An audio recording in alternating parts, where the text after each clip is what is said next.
you know? If you're not going to be up your own arse, who will? I got you. How's my sound levels? They're up. Yeah, they're fine for me, dude. No, Sweet. no need to worry about it. You are all good. You are so blue. It's unbelievable. Is blue your favorite color then? Not really. Not really. It used to be Bollocks! my favorite color, but I've kind of gotten sick of it now. Why? I've got brand new lights now, so I can change color to whatever I want Okay, all right. when it works. There we go. So is that your But favorite color now generally, then? generally it's on blue. Well, I say blue is not my favorite color, but then like for my show, my hat is blue, my box is blue, the fly swatter is blue, my hair is blue, everything around me here is blue. Like even my little timer that I use for videos is blue. So maybe I'm just in denial about blue actually being my favorite color or not. Maybe I don't know. Like maybe it's your brand. It doesn't have to be your favorite color, but it's your brand now. You know, like blue's your thing. Definitely, yeah, Like, yeah. Blue's definitely my thing. and so it's not that bad. I mean, purple's my thing. Like I like purple and all the yeah, the ego stuff, and I always try. I'm basing my egos around like color. So there's yellow, blue, there's purple, and all that kind of stuff. And I quite like that. A certain color signifies that certain person. So for you, blue signifies you. It's like green signifies Sean. Like Yeah, yeah. it's so interesting to Part of the brand. yeah, absolutely. But I have the first question I wanted to ask you, and I don't know if it's Yeah. in like the questions or I'm anything waiting like that. But, for yeah, I'm waiting for your camera to pop up on my oh, end. I it can't won't. see My it. camera won't. No, Ah, you gotta just pretend I'm looking at you. I can see you, but in the recording, I because I'm recording my own face during yeah. OBS, it pops up saying it's being used, so I can't use it in both OBS and in this conversation. Oh, okay. So Right, don't yeah. worry, it's all good. Don't worry your end. It's Because I downloaded a thing called OBS Virtual Cam. oh, So it's actually because my webcam that I use is so fisheyed aye, that if I use just the camera straight through Discord, you can see everything from like 180 degrees in front of the camera. I see. So you go into OBS and crop the camera to where I want it, Yeah. and then use OBS as a virtual cam. Okay. Is So this? then I can record and stream the face cam and still use it as virtual cam for you in Discord. Oh, I didn't know that. It is a slight audio delay with your voice and the camera. Probably, yeah. But that it's not that bad. I mean, it could be because you're in fucking Australia for one. But like, That does happen as well. just a case of like, oh, if people are watching, it's you're gonna have to deal with this, I believe, because I don't think I'll be able to edit this post credit within link it all up. But it's all good. It's Yeah, not yeah. a big deal. Yeah, what was I gonna say? Yeah, the big question I wanted to ask you, and I don't think anyone has asked, where the fuck did you get inspiration to swallow swords? I don't know about inspiration. It's a bad idea. Don't swallow swords. Um, no, what it was uh, in Adelaide. So I grew up in Adelaide, Australia. We have the second largest fringe festival in the world. Hmm. First largest being Edinburgh. So every year we'd go down, we'd see shows. So we saw a lot of different types of performance and a lot of street performers. And then kind of I'd go home back up in the hills where I grew up, and I'd pick up some rocks and teach myself to juggle, or I'd That's cool. find a plank of wood and an old car rim, and teach myself roller bowler, which is standing on the car rim on the plank of wood, balancing and juggling and stuff. Yes. I know now.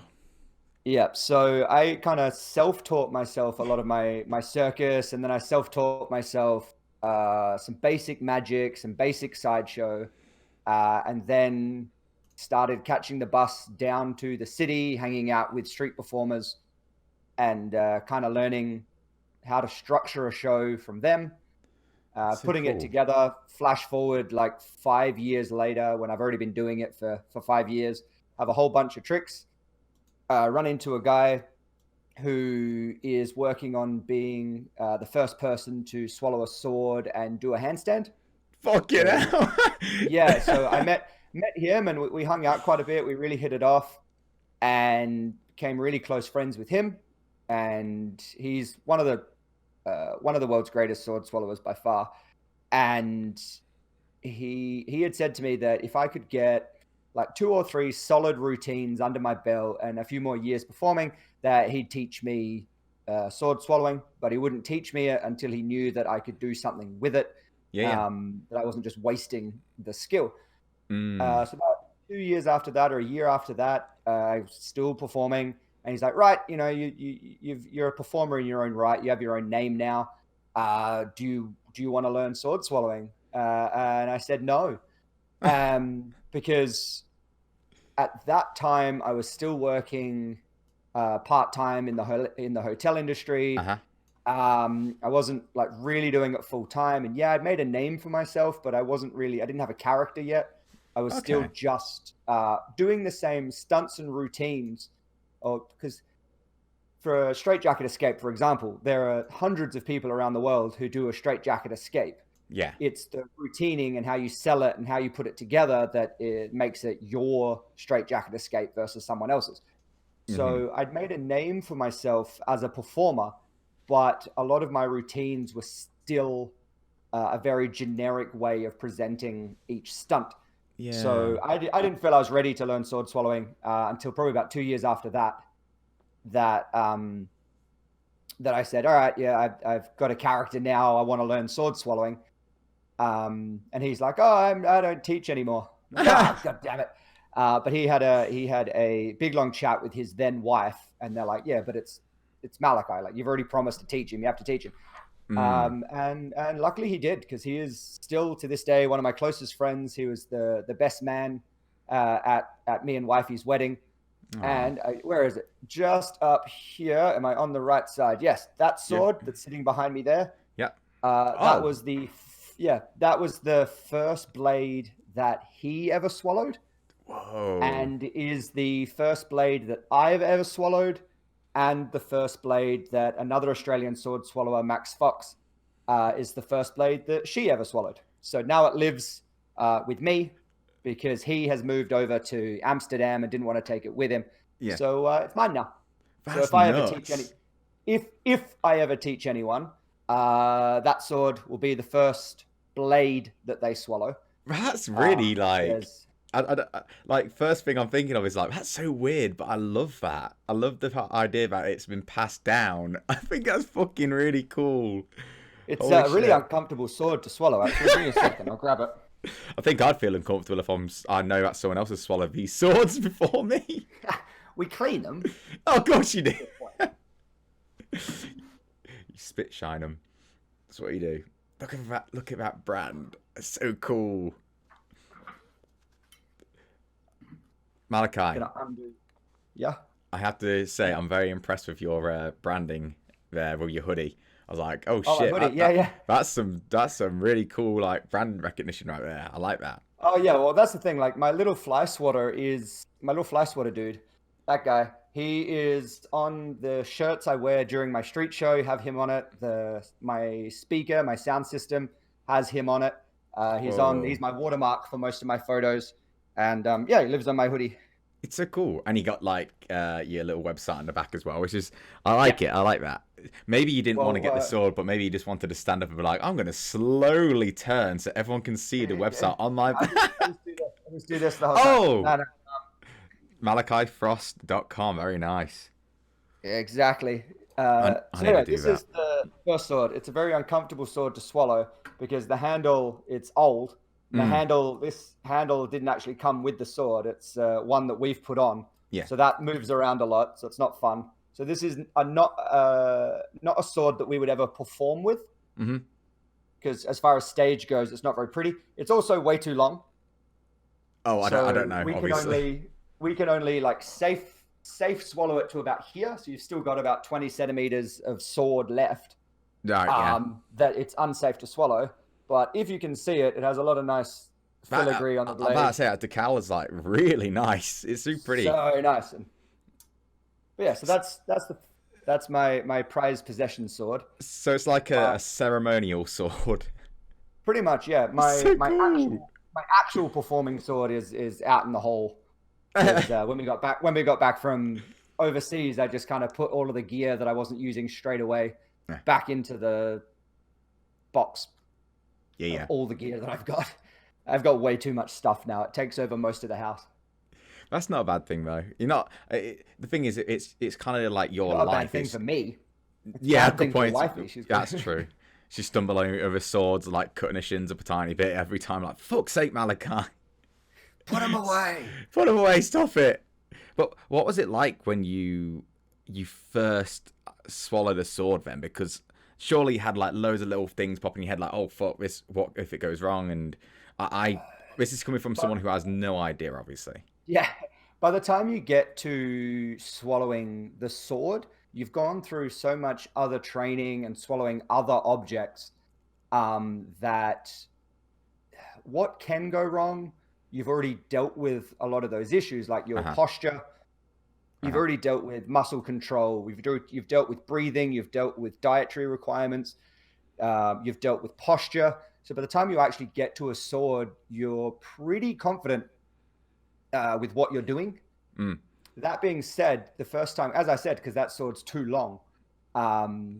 So the first time that I swallowed it, when I went up to swallow, we were standing in out the back under the veranda, which was quite low. So when I went up to swallow, the sword was too long and was almost hitting the roof. So I kind of leant forward a little bit. So the first time I swallowed the sword, I had terrible posture. The first time I swallowed that sword, and God, it hurt. I can imagine. And then, yeah, the next time I stood out on the grass where I didn't have a roof to worry about, and it was a whole lot easier. But yeah, what does it feel like to swallow a sword is a question that I get quite a bit. And of course. The main way that I've come up with to answer it is if you're eating a steak or eating anything really, a piece of apple will do, that's slightly too big when you try to swallow it. Mm-hmm. So not big enough that it's actually going to choke you, but just slightly too big so that as it goes down, you feel it the whole way. Yes. So it's kind of that feeling, but the whole way at once. Whoa. That's it's probably my best way to describe it. See, the whole idea of like you have to build your way up to certain swords and stuff like that. For some reason, I had an image of Link. You know when he pulls out the Master Sword for the first time, and it's like no, but yours is the opposite. So he puts the sword in instead, and it's like we're currently getting a Master Sword hilt made for my sword.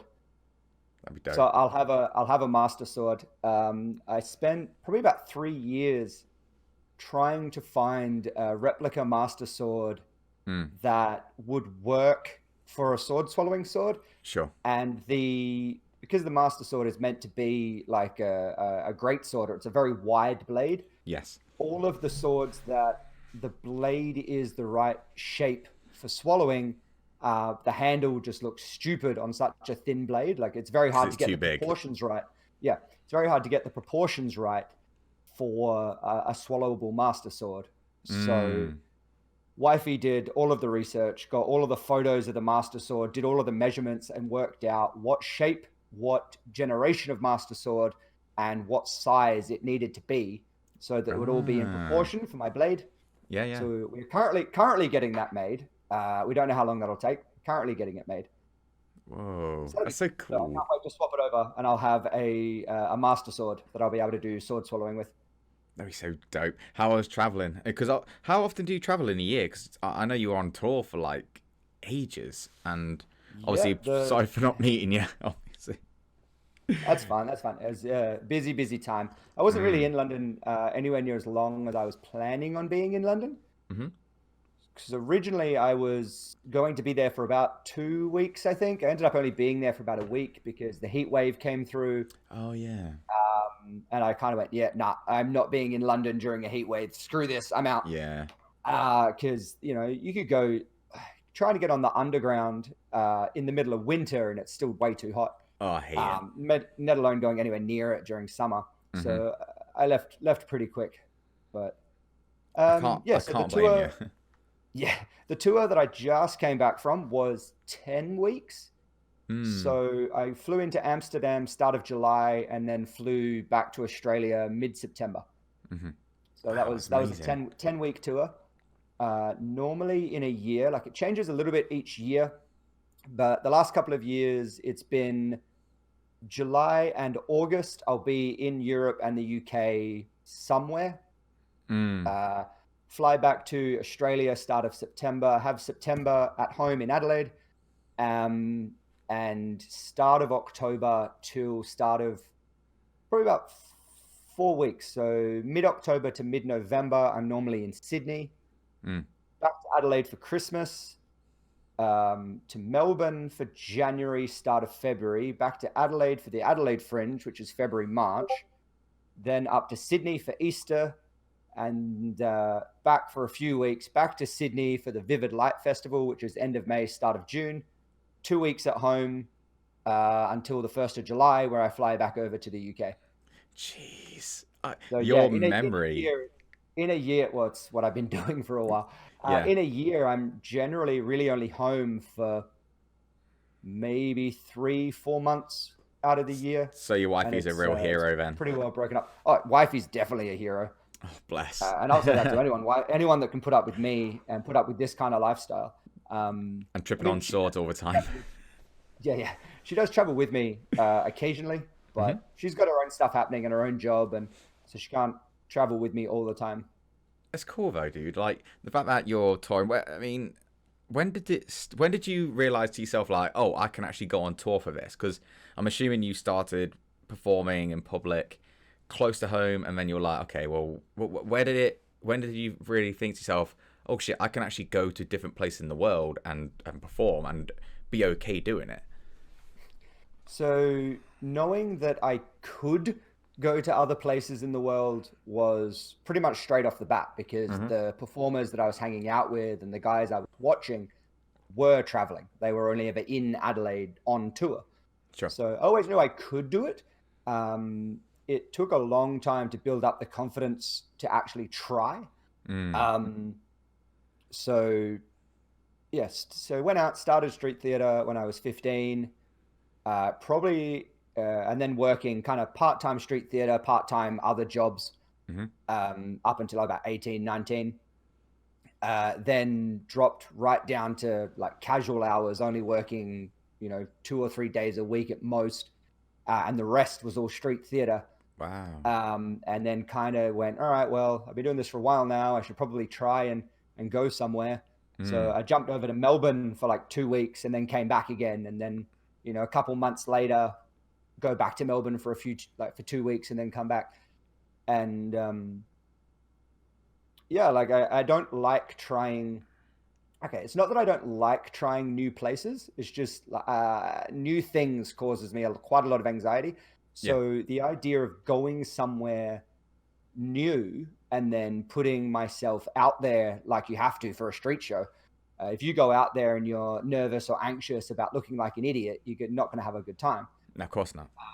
So go and do Melbourne and then come back. And then a couple of friends of mine would go like, oh, you need to come up to Sydney. You can stay at our place. We'll show you how Sydney works. And just kind of biting the bullet and going, right, I'm going to go to Sydney. I'm going to go work Sydney. And then doing that. And then the first year that I was supposed to go over and work the UK, I just kept putting it off and kept making excuses. And it just passed me by and I never went. Yeah. The following year, wifey walked into the office and went, here you go. And just handed me my flight to London. Yeah, that's amazing. I'm like, crap, now I'm gonna do it. Yeah. So I did London that year, and then once I was over there, did Bath, Bristol, York, and then Edinburgh for Fringe, and that was the first year. And then the next year, I went and did the exact same tour again. So London, Bath, Bristol, York, and Edinburgh. And then the third year, I was planning to do that again. And wifey's like, nope, you've done that 2 years in a row now. You need to go to Europe. It's like, oh, okay. Oh, so that's so Copenhagen and cool. Hamburg. But yeah, so wifey is my main driving force to going new places. I 100% thought you were going to say wifey's your manager. I was like, it just sounds like it. It does definitely sound like it. That too. She's my manager, my main driving force. It's good, dude. It's nice. It's really. Next year, go on, please. 2020, wifey will be traveling with me again. So Hey, both of us will be over in Europe and the UK. we'll definitely sort something out then. Definitely. And you guys will be newlyweds by then. yes, exactly. That's so true. Yeah, we'll do that. A So power excited. couple. Yeah, yeah. That'd be so cool, man. And but that's the thing, like to have that kind of support from your partner is so important because, like, obviously you got your wifey who's looking after you and telling you you can do it and just giving you that little nudge. And Emily, bless her, she's a star because she's patient with me because she's downstairs tired and I'm upstairs going, "Hey guys, welcome to the stream," and like making all this noise. So Oh, the fact, damn straight. Like my Sunday streams that I normally do, mm, for me, like that's I start the stream like 7:30, 8 o'clock at night hmm, for us. Because that's kind of early. Like it's a nice early morning for people in the UK yes, and here in Australia, like people are just winding down for the day. hmm, But sometimes, like I'm doing a 4 or 5, 6 hour stream. It's like 1 o'clock in the morning by the time I finish. yeah, In the new house, my office, like this studio is the opposite end of the house to where the bedroom was. In the last house, we shared a wall, and the wall that we oh, shared is the wall that I'm yelling at. oh God. Yeah, so and she put up with that.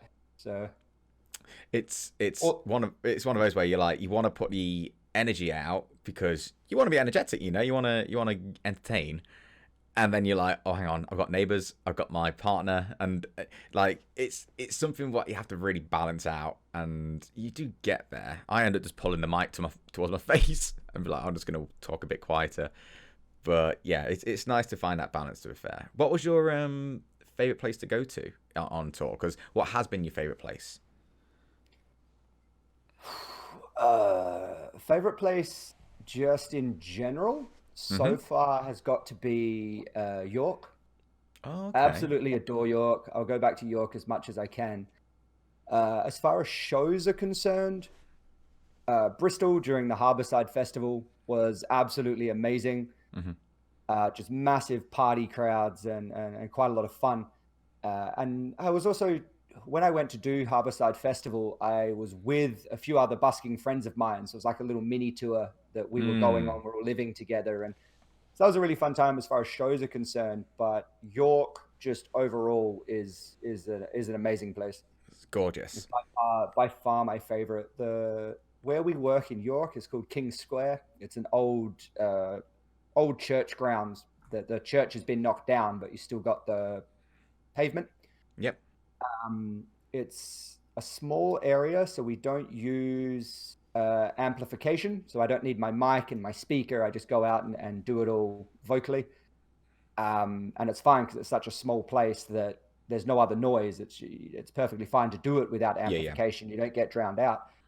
But probably the best thing about York is it is a tourist destination. It's a very touristy place, but people when people go to London, there's 150 million things to do.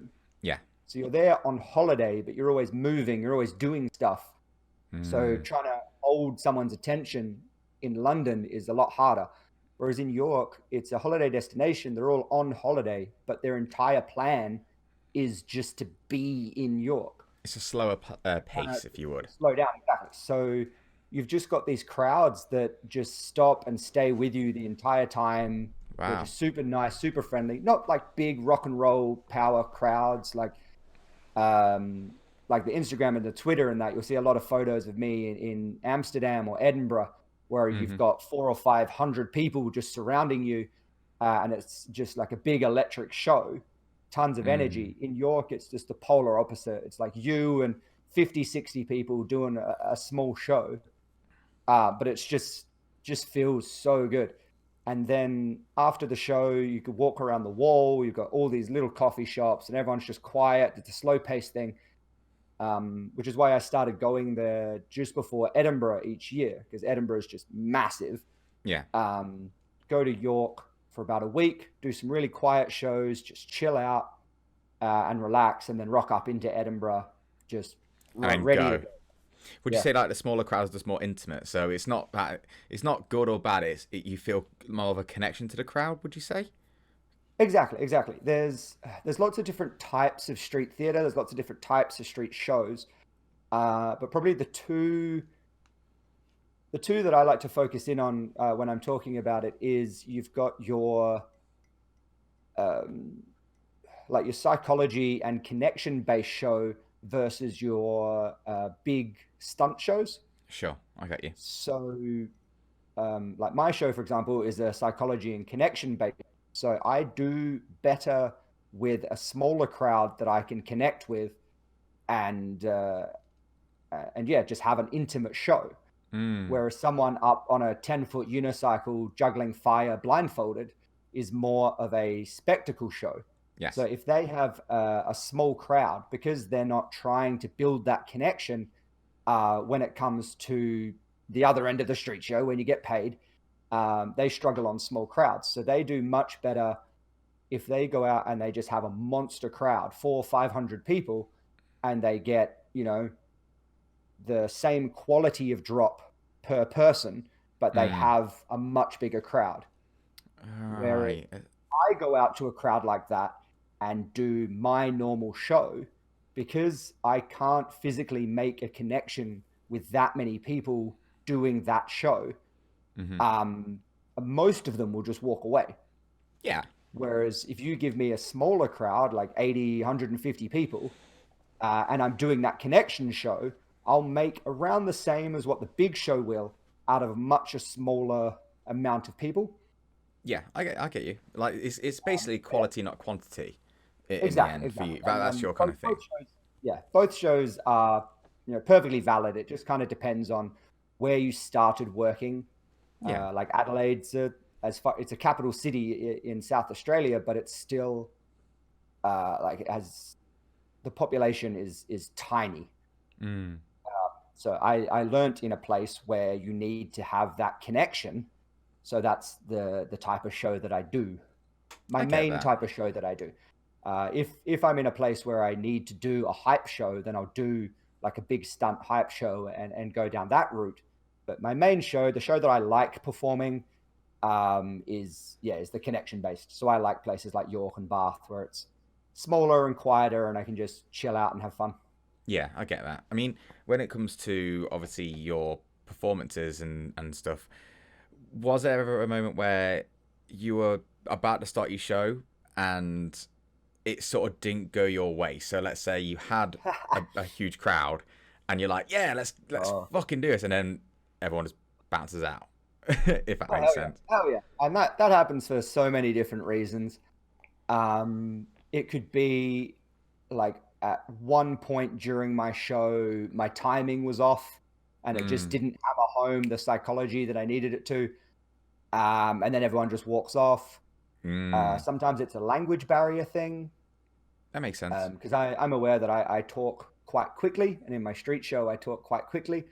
So when I was in Copenhagen, up in Denmark, I don't speak a lot of Danish. So I would go out and I'd speak English, which is fine. They all speak English there, but I would talk too quickly. The jokes wouldn't land, the Yeah. psychology wouldn't work, and then everyone leaves. Or you go to a place where they're just not used to street theater. They don't really understand what's going on. So when you finish your show, they just kind of walk off. But yeah, stuff like that happens. It's the streets. It's the streets is such a really cool like thing to say about street performing. Like it's the Yeah. streets. It sounds really cool. I mean, what was it like when it first happened for you though? Because I'm assuming like Oh, it's you would have. devastating. Yeah, I can imagine. My first ever street show, I got heckled by, I think he was 6.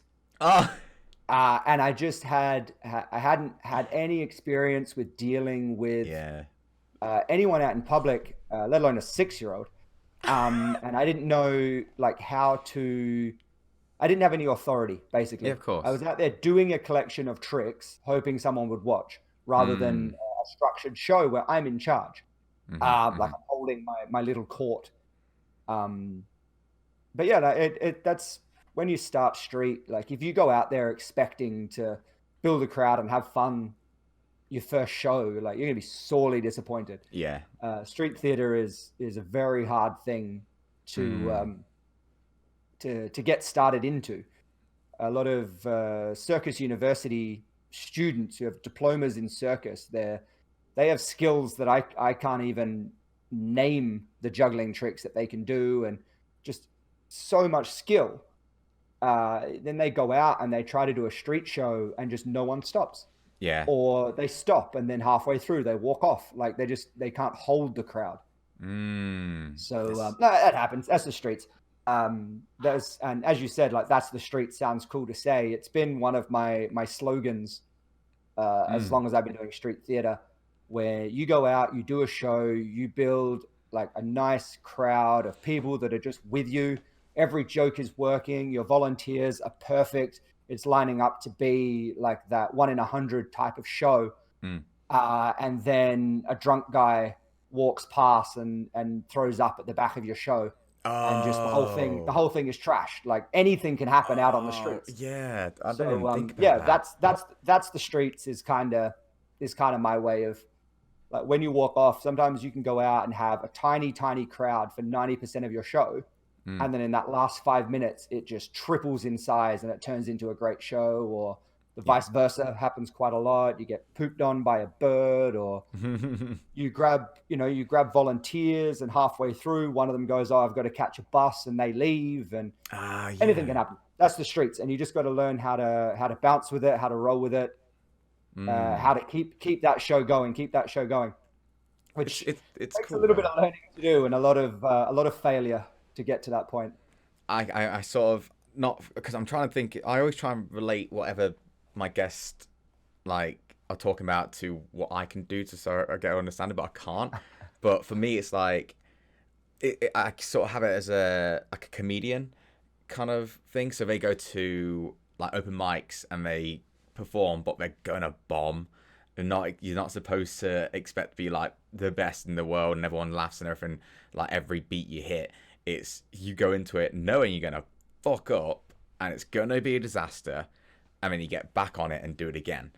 And just that repetition is so damn important. And I feel like you need to, I can guess I can relate it to YouTube and streaming as well. Like, so many people get disheartened when we start a stream, for example, and we go, right, I'm gonna start, and then no one turns up, and then they sort of get disheartened, and you can see it in their stream that there's only one person watching or two people watching, and they thought that it was going to be loads of people. And I'm saying that from my own experience too, because not everyone's going to show up, not everyone's going to pop in and stay, or just because you're playing a certain game they're not that interested. It's nothing personal, but it's just, it's not the streets, it's the stream streets. Exactly. And please. Yeah, that's one of the things that when I got into doing live streams, I got into the gaming videos, it is something that I struggled with a little bit, because like out on the streets, go do a show, like I go out there, turn the speaker on, turn my mic on, just start chatting, and I can interact with people as they walk past. I can point stuff out, I can whatever, and I know how to build a crowd. And within a 45-minute time frame, I've walked onto an empty street, I've built a crowd of however many people, they've laughed, they've smiled, we've done something great together, and then they move on. So like, I'm used to, not instant gratification, because that makes it just sound egotistical, but No. I get you. it is very much like what I'm used to. Going out, doing a show, having a crowd, entertaining is what I'm used to. So when I started like streaming and putting up videos, and just, as you'd know, like the slow grind when you're getting started, it just felt so weird to me just to go out and to to start up a stream and have just a few people, and it just stays at that few people. Yeah, I get Whole that. time stays at 1 or 2 people. Whereas if I was out doing a street show, and I get to the 15-20 minute mark and there's only 1 or 2 people, I will just go, all right, guys, here's a quick trick, have a great day, blah, blah, blah, blah. Yeah. Whereas in streaming, you don't, you just keep going. You got to There's only commit. 2 people. Yeah. There's Which is fun. I've learned so much since starting up the gaming side of the YouTube channel. It's so much. How can I say? There's nothing worse than someone starting a stream and ending it because no one's there. Like, if you're gonna do, for me, I always try and commit to 10 p.m. till 1 a.m. and like no matter what, I'm doing those 3 hours. Or if I need to, if I'm busy, I'll finish it early. But I commit to those hours no matter what. So if one person's there, I'm still streaming for that amount of time because I know that consistency is so important.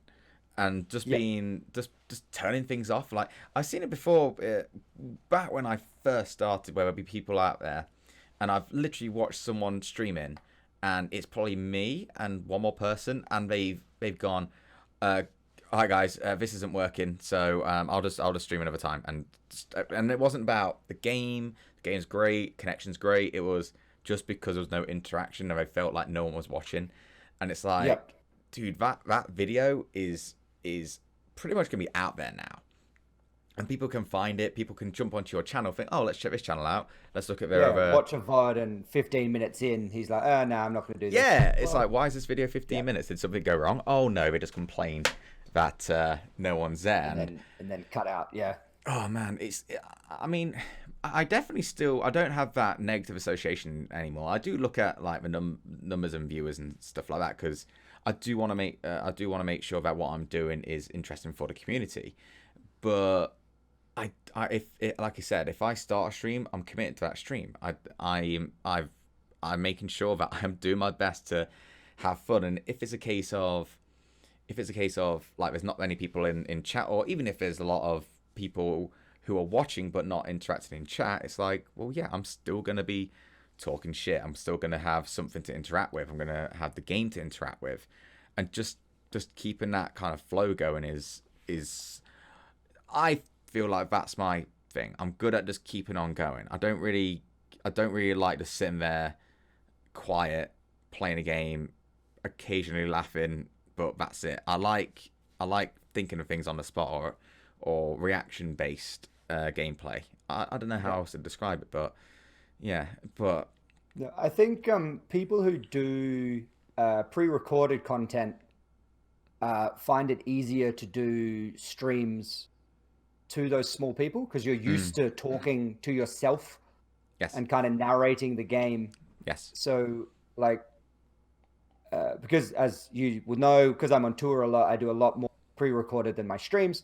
So when I have a stream, I'll just be sitting there just chatting away, playing my game, and then occasionally go, "Chat, what shit? We've got live people this time," and have to catch up with it. But yeah, so I think that if people are struggling with the only having one or two people and there's not enough interaction in chat and they don't know what to talk about when there's no interaction, that they should I mean, I had to do it as well when I started recording gameplay videos. I would sit there and I'm very inner monologue. I just sit there playing the game, and I had to like force myself to say it out loud. So even when we weren't recording, wifey was like, if I'm playing a game, wifey's like, "Well, tell me about it. Like, talk to me about it." So just to get me used to talking while I play. Which has definitely helped a lot. So if any people out there are watching the Creator Cast and wanting to work on their streaming or working on pre-recorded content and they're just worried about talking, let's just open your mouth and talk. Doesn't matter what game you're playing, just talk. Get a stuffed toy, sit it next to you, and just tell the toy about the video, tell the toy about the game or whatever you're doing, and just start talking. I never even thought about the idea of having something in the vicinity? I can't remember, but the area, and you're like, my mind is that I'm talking to that thing. Like it could be like you just said, a doll, but that's my crowd at that point. Or Harvey or Finn or whatever you want. Finn, is Finn in here? Yeah, Finn's sleeping down here right now. Down here? Oh, hey, he's Finn. on it. He's a good boy. I'm not going to wake him up though. He's knackered. Yeah, don't wake him up. No, of course not. There's no point waking him up. But like, yeah, so I have to do this thing where I have to keep looking at the camera sometimes because even during this, I catch myself just staring because I'm looking at you and because I want to interact with you basically. But like, I need to start engaging a bit more there because every single person I've had on camera, as in where you're on camera or Joe's on camera or Jane's on camera, this audio is so good at looking at the camera, and I always get That's jealous because you I'm don't like, have your picture to look at. that's true. You know what? I need to send a picture. You are the camera. Yeah, Um, Stick googly eyes to your camera. I was gonna say I'll send like I'll fax a picture of me with a big smiley face and be like, here you go, We glue just that stick to it the to our screen. yeah. Brilliant. That's great. I might have to do that next time. But just the practice of talking is so damn important because no one's good at it to start with, and unlike, well, everyone is able to talk to themselves, but as you said, to actually verbalize it and actually say it, that's a whole different thing. Because there's some funny fucking people out there with funny thoughts, but because they're not used to talking, it's like, oh, okay, it's you can see it. I mean, I watched my first few videos and I barely spoke. Like I barely spoke during my Overwatch. Was it Overwatch? Yeah, my Overwatch video. I didn't speak because I was just like, I'm gonna play a game and that's it. But it's like, no, there's more to that. You have to interact. You have to give some. People aren't there usually for the game. They're there for your interpretation of it. Yeah, Yeah. and how you think, what you think of the game. You know, what's your opinion of a game? And that's why whenever there's a game what I'm interested in, but I'm not going to play myself, I like watching other YouTubers or streamers playing it because I'm like, I want to hear your input of this game. You know, do you think it's good? Do you think it's bad, and why, and stuff like that. But when it's just you play the game and that's it, I understand there's a certain niche for that, but there needs to be something. There needs to be some kind of depth to your streams and videos, not just Exactly. here's a game. I mean, you might as well not have a camera or have a voiceover or anything like that. Just play the game. There you go, done. It's If you're not gonna add to it, and you're not gonna talk. What's the point of having a mic to just occasionally go, "Oh, got him," and then silence for another 20 minutes? Mate, that 20 minutes is like 40 minutes when I was playing Overwatch. Like, that got him wouldn't happen that often. So it'd just be me. Occasionally I'd lick my lips because I'm concentrating. Yeah. That's it. That's all I do. And look, I mean, it's nice to look back and see how far you come. I mean, I'm sure you've got pictures of when you were performing way beforehand and like looking at it Oh going, my God, yeah. My first, I've got a photo that was taken on my first day of street performing, and for one, I was like, crap, coming up, 12 years younger than I am now. wow. So I'm like just this little 15-year-old weedy kid. It was before the blue hair, it was before all of that, in my little 3-piece suit, in my vest, doing my magic show, and That's so cute. it just looks so weird. And then I've got photos from probably one of my first big corporate gigs that I did. Was a big New Year's Eve function quite a while ago now, and we've got this photo that one of the photographers took. I'm halfway through a tennis racket. I have a modeling balloon in my nose, my mouth, which I'm like stretching towards the camera. Nice. And the hair was up in a mohawk at that point, and it was sprayed blue. So I used to just spray it for every gig, whereas now it's just blue forever. You're committed. He's committed to it, yeah. So I'm just committed to not spraying it every day. It was horrible. I had blue boogers after every gig because I breathed while I was spraying it. It was just horrible. So now it's just blue forever. But we've got all the photos from those really early shows. There's video of those early shows. There's just so much of how far I've come and how far you develop doing the show. And you don't really notice it until you look back because it's so step by step, such a slow thing. You just keep slogging away.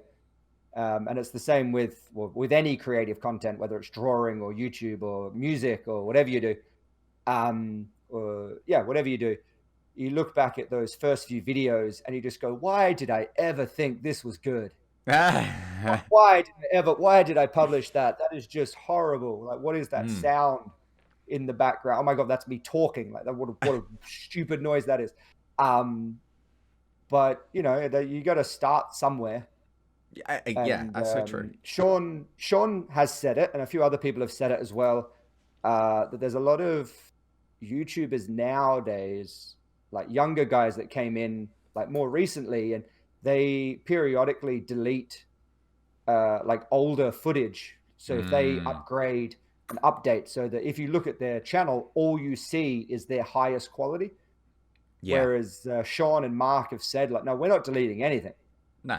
And I have a private playlist on my channel that only I can see, Mm. which is just called, like, I can't remember what it's called now. Luckily, haven't had to watch it in a while. But it's basically just it's Sean's first video or first couple of videos. It's Mark's first Ah. couple of videos. It's PewDiePie's first couple of videos. And it's just named along the lines of, this is where they started. Yeah. Um, I like and that. kind of look at it now, and the only reason they got to that is they just keep going. Do not Yeah. stop, keep on going. And again, that's any creative art form. Like if I It's was to stop after that first street show where the 6-year-old showed me up, I wouldn't. I don't know what my life would be. mm. Sure as hell wouldn't be this. I was thrown in the deep end when it came to me opening my martial arts school. So I've always wanted to. I mean, been doing martial arts and all that kind of thing. I was like, I want to open my own martial arts school. I used to be a chef and a waiter oh god, horrible. I hate those jobs. Anyway, Oh yeah, and we could have a whole credit yeah, cast just talking about shitty yeah, weight yeah. stuff. Oh boy, me and Emily, we were both, well, we didn't meet through that, but it was something we had in common.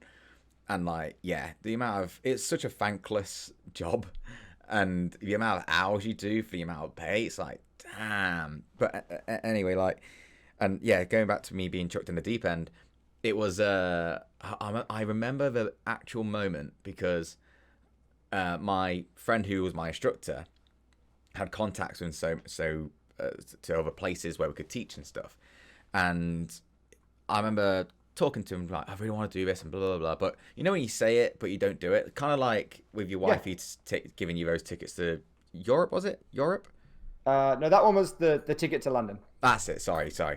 And yeah, on the way from, I swear it was my, no, it was from my friend's house. I was getting a bus from my friend's house, and I was at the back of the bus. I remember it so vividly, where I got a phone call. I was like, oh hey, and I answered. And he goes, hey, you know what we were talking about wanting your own school? I was like, yeah. And he goes, well, in 2 weeks you're going to be opening one. I was like, oh Holy shit, shit! oh 2 weeks. yeah, 2 weeks, dude. Damn, No, I had a little it bit was more two notice weeks. than that. God damn, 2 weeks. It was 2 weeks, and I remember opening my school, and I was already trained. I knew how to do it. I advertised for it, brought some people in, and I think I had 10 students come in for the first day for a trial, and then 50% of them left, 50% of them stayed, which is pretty good. And Yeah. I remember just thinking, fuck, I've done it. Like, oh wow. And I still, one of those students, hang on. Yeah, one of those students called Patrick, he's still training now. And it's so nice because that's eight years ago, something like that. Yeah, he's 17 now. And I spoke to him on Wednesday, and I was like, "Oh, that's it." Because I saw him still waiting for his parents to pick him up outside. I was like, "I'm not gonna go. I want to make sure you're okay." And I went, "Yeah, because you're 16. I know it's okay." And he went, "I'm not 16. I'm 17, and I'm 18 in May." I went, "Fuck!" It made me feel like, oh my god, I can't believe that I taught you when you were 10 or whatever it was, and here you are now, almost turning 18, hopefully going to go to university and stuff. It's like, fuck, but that little moment back then to now, like 8 years, and it goes by so fast. And I'm getting to the point now where I'm seeing students I've taught when I was, not even when I was had my own school, but when I was teaching before that and teaching for different places, and they've been to university, they've got a job, they've got a career. One of them actually lives around the corner from me and Emily's house, and we didn't know until he was jogging. He was jogging down the street, and I was like, that looks like this lad. And I said to Em, like, that looks like this guy. And then he stopped and he noticed me, and we like had a massive hug. and he's such a tall motherfucker as well. So I hugged him and I was like, oh, what you doing around here? He went, oh, I live there. And I thought, holy shit, you've got your own place. You got a partner, and it's like just the amount of time that goes by, and I still feel as young as I was back then, but there's little glips of like, no, dude, you're old. You're getting older. Yeah. Well, that's the thing. Like every year in Edinburgh, because my birthday is middle of August, so I'm always in Edinburgh for my birthday. Yes. And so yeah, I remember like sitting on pitch or sitting in the square, talking with the older street performers and getting their advice. And I'd say to one of them like, oh, I need to work on this, and they'd send me to talk to a performer who specializes in that or is really good at that. And I'd go and talk to them. And I don't know when it happened, but it just kind of hit me last year in Edinburgh.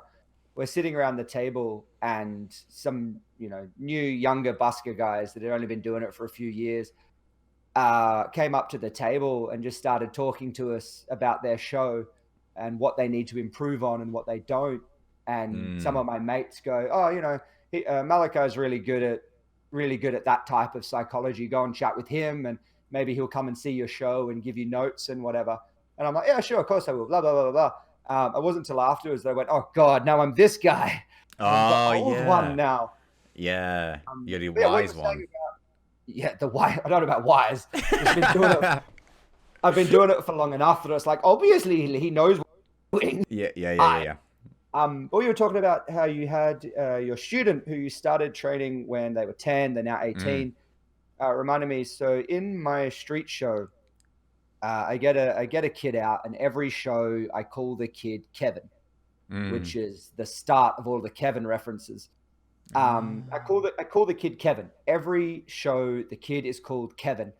And I remember last year a guy comes up to me and he's like, oh, hey Malachi, how you doing? Blah, blah, blah. He's like, oh, I was Kevin. Whoa. And I'm like, well, like what? He's like, yeah, going back, like it was quite a while ago now, but I was Kevin. This is my child. No. Introduced me to his like little baby in the pusher. I'm like, oh my God, Kevin's grown up and had kids. This is, oh my You're also God, called I'm old. Kevin. The kid's called Kevin, right? Please say it. Yeah, no, the kid's not called Kevin. They didn't call the kid Kevin. I call the kid Kevin, but no, they didn't. Wow. But yeah, you just feel so old, and you go, holy crap, I've been doing this for, been performing on the street for about 12 years. Been juggling and self-training myself circus since I was like 7. Yeah, it's weird, sneaks up on you. It does, and it's amazing how a little tiny decision can make a completely different life for you. Like that little tiny moment where you go, I'm gonna do this instead of this. I want to make people smile. Yeah. On the streets. You become a class clown, and then an actual clown, and then the streets. Were you a clown? Well, no. The first job I ever wanted to have was I had decided that I wanted to be a clown. This is like when I was 6. Decided I wanted to be a clown, which is why I started teaching myself how to juggle when I was 7. Wow. And then went through wanting to be a chef and doing a lot of the chefing apprenticeships. Yeah, I know what you mean. But still kind of doing magic and doing circus and stuff. And then went out, started doing the street show while I'm still working in the hotels. But yeah, no, first job I ever wanted was to be a clown. And now I'm got colored hair and make myself look like an idiot for a living. But it's for the benefit of other people. Exactly. And if anyone's seen my street show, you'll know that's the whole purpose of my street show. At no point, I swallow the giant fly swatter, I do knife juggling, and I get tied up in a straitjacket. Like they're good routines and they're good tricks. But it's not about the trick. Like it's not a look at me, I'm doing amazing things. It's more of a look at me, I'm an idiot, and you're allowed to laugh at me. That is the whole point.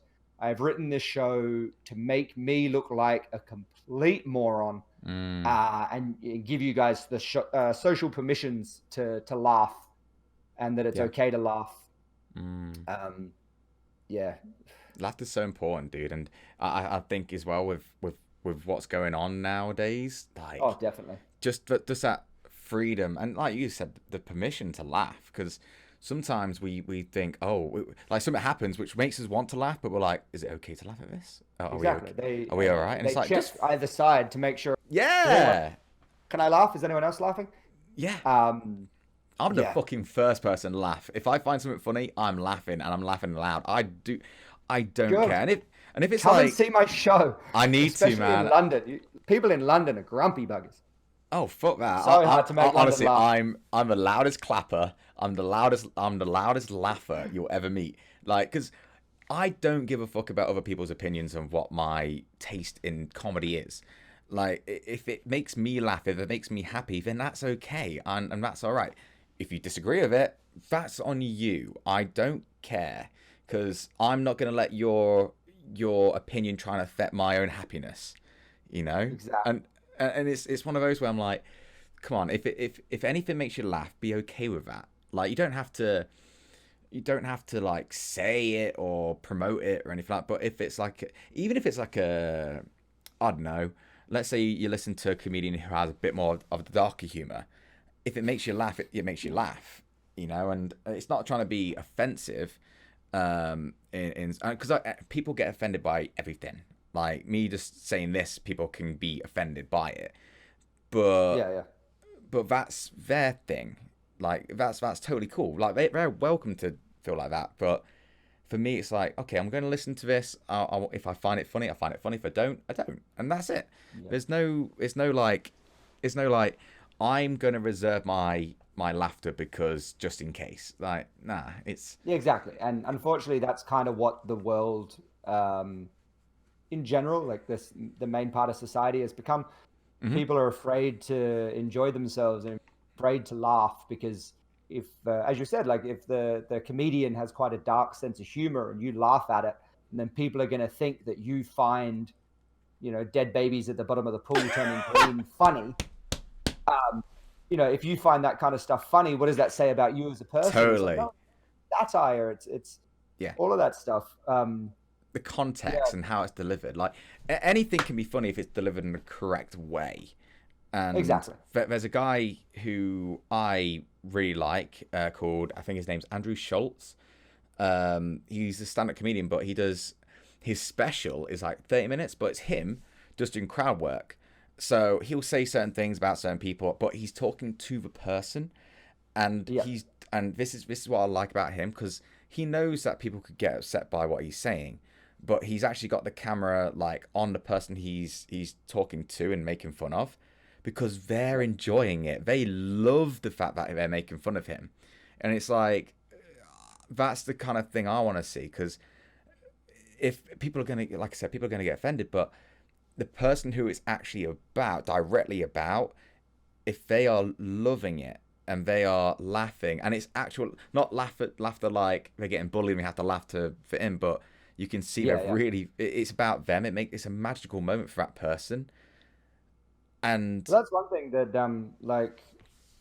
people getting offended on behalf of other people is such a big thing, and that's kind of what you're talking about. As an example, so the Teletubbies, Tinky Winky, a male character, bright purple, triangle on his head, carries around a handbag. He's a Teletubby. He doesn't have a sexual preference. Yes, he's representing the LGBT community with all of the symbolism, but all of the uproar about him being a gay character and how that's disrespectful to the LGBTQ community, all of those came from outside of the community. Like, it's people getting offended. People getting offended on behalf of someone else, and when you go and talk to that person, they're like, "No, it's funny." Yeah. What are you doing? Like, this is great. Do that a lot in street theater. We there's a lot of, because when you're up on stage just doing stand up, or like we were talking about before with the streets, anything can happen. You have to learn to bounce, learn to roll. So you get the like the walk by lines. So if someone walks behind your show or walks through your show, you have all of these jokes that you just throw at them. And in context, some people kind of get a little huffy when you walk past and you throw a joke at them, and they just keep walking. And it's the streets. You've yelled at someone in the street. They're allowed to get huffy. That's fine. Yeah. Like, it's perfectly justified. But if you were to take all of those jokes and take them out of that context, it makes street performers sound like horrible people. Yeah, some of the stuff we yell, but in context, like, for example, a woman walking past or someone walking past with like a floral shirt. I just kind of one of the lines is, "Oh, hey, change the cover on my futon." Wait, say that again, like, Malachi. Your audio cut out perfectly, so I didn't hear any of that. So say it again, please. You lost the punchline. Yeah, I know. Go on, say again. Yeah, so the person walking through in a floral shirt, you can throw lines like, I love what you've done with the curtains. Reminds me, I need to change the cover on my futon. Like there's so many jokes, and in context of the fact that they're walking through your crowd. Yeah. And you've got this crowd of people with you. They love it. They think it's funny. It's the streets. You're out in the public. But taking it out of context is that's one of the reasons why when people are videoing the street show, and it's like you're missing the point. Yeah, I get that. Like, this is here. This is live. Put the camera away and enjoy being here. We're on the streets making people happy. We're turning this random piece of concrete into a party. Yeah, I get that. Don't need to film it. Yeah, I think sometimes if you go to concerts and stuff, Download as in the heavy metal concert isn't as bad, but it's more like the pop stuff, and you'll be looking at pictures and everyone's got their fucking cameras in the air. So it's like, okay, those two balls in your skull, use them for a bit. Don't be enjoying it through a camera. Like, just embrace the actual moment. And obviously I still take pictures of random moments, and if I'm in there, I want to take a picture of Metallica, I want to take a picture of next week. But you don't sit there videoing like no. Robin Williams had an amazing routine about where he was saying is like, you don't need to film it, put it away. It's like, well, how will I remember? It's like, you'll remember the way that we've always remembered. You watch it, you go home, you tell your friends and family about it, and you remember it that way. If it makes you feel better, blink really quick and pretend you're taking photos. That's a good punchline. I like that. Like, just be in the moment and enjoy it, which I know is kind of a ironic thing to say on a YouTube channel, but I think that's why I do want to do a live stream, a live podcast eventually, but I'd have to say to everyone who watches it live, I will not be interacting with the chat, because even now, if we had and this is something I have to train myself to do anyway, but if we've got a chat going off in the background, well, this conversation gets broken up over and over again, because I'm like, oh, let me just talk to the crowd. It's like, well, no, I don't want that. I want to, as you said, just be in the moment. You want to listen, you want to interact and bounce ideas off each other, not, hey, Malachi, give me 2 seconds, let me just talk to these guys. Okay, back to you. What were we talking about? Oh, I forgot. Oh, fuck. And just like you just said, be in the moment. When it comes to YouTube or streams or just playing a fucking game, like, be in the moment with that game. Be in the moment. And I feel like that's when the true creativity comes by, is that you're really just sunk into whatever's coming towards your eyeballs. Like, I mean, goddamn, on Wednesday, I was lounging, just chilling, and I was embracing that moment. I saw the video, the photo, on your just chill chat stream. But it was like, okay, that's lovely. And I didn't have a plan or anything, and kind of like this, like no plan, but it led into talking about horror movies and horror stuff, and I was like, oh, let's look at some stuff. And it's like, oh shit, Night of the Walking Dead's there, the original. Is it? Can I play that? Yeah. Fuck it, let's just watch it. And then I really got involved. Like I just really enjoyed watching a movie, like talking over it, interacting with the chat in that moment. But just in that moment, I'm like, that wasn't planned. It just happened, and to just really embrace that moment is really nice. And looking back, I'm like, damn, that was a lot of fun, and I want to do it again. Yeah, but next time it'll be planned. Yeah, and that's the thing. Maybe next time it's not going to be as good, but we don't. Who knows? Like, but it'll still be fun, but it won't be that spontaneous. Mm. So, like, if someone, this has happened quite a few times over the years, something will happen out on the streets, and you just deliver just the best line you could. It's just a perfect joke, hits them right between the eyes. The entire crowd loves it, and it's just a magical moment. And then you go, right, I'll remember that joke. And the next time that thing happens, I'll have a joke for it. And then when it happens and you deliver it and it just falls flat because you've lost that spontaneity, the spontaneity, whatever it's called. Yeah, I totally get what you mean. And I feel like that's sometimes one of the things with streaming, because you do want to create those moments, but you don't want to force the moment. You don't want to be like, I know exactly what I'm going to say at this point, because this doesn't work. I mean, I think that's why I like doing the indie horror game stuff, because you don't know, you literally don't know what. Well, for me, I look at a game, I look at an image and go download, and that's it. Then I play it, and if it crashes, it's really good. It's terrible. I like that kind of stuff. Whereas if I'm playing like Borderlands or stuff what's set in stone almost, it's great. I love it. But for me, I don't know. It's the fact that no one knows what's going to happen. I like that a lot. And I don't know. Again, spontaneity and coming up with random things on that moment, it creates some great moments. And then you can sort of use it for like as a way for the community to bond. You know, like well, for me, like the wee woos and people saying I'm short or my beard, and like that's become like a thing, and I quite like it. I don't get offended by it at all. I mean, I grew up with a massive family when we used to take the piss out of each other, beat each other up, and you've got it. It's the Australian way. You're fitting well over here. I'll definitely fit in well. The being short thing, I have so much fun. When I was hanging out with Haley in London. Yeah. Volpixis, yeah. When I was hanging out with them in London, and after all of the jokes that you guys throw at each other about who's shorter and how you're both short and who's shorter and you're shorter or they're shorter. Yeah. And I'm standing there chatting with them, and I just went, "You're not that short." That's why I like it. Not like.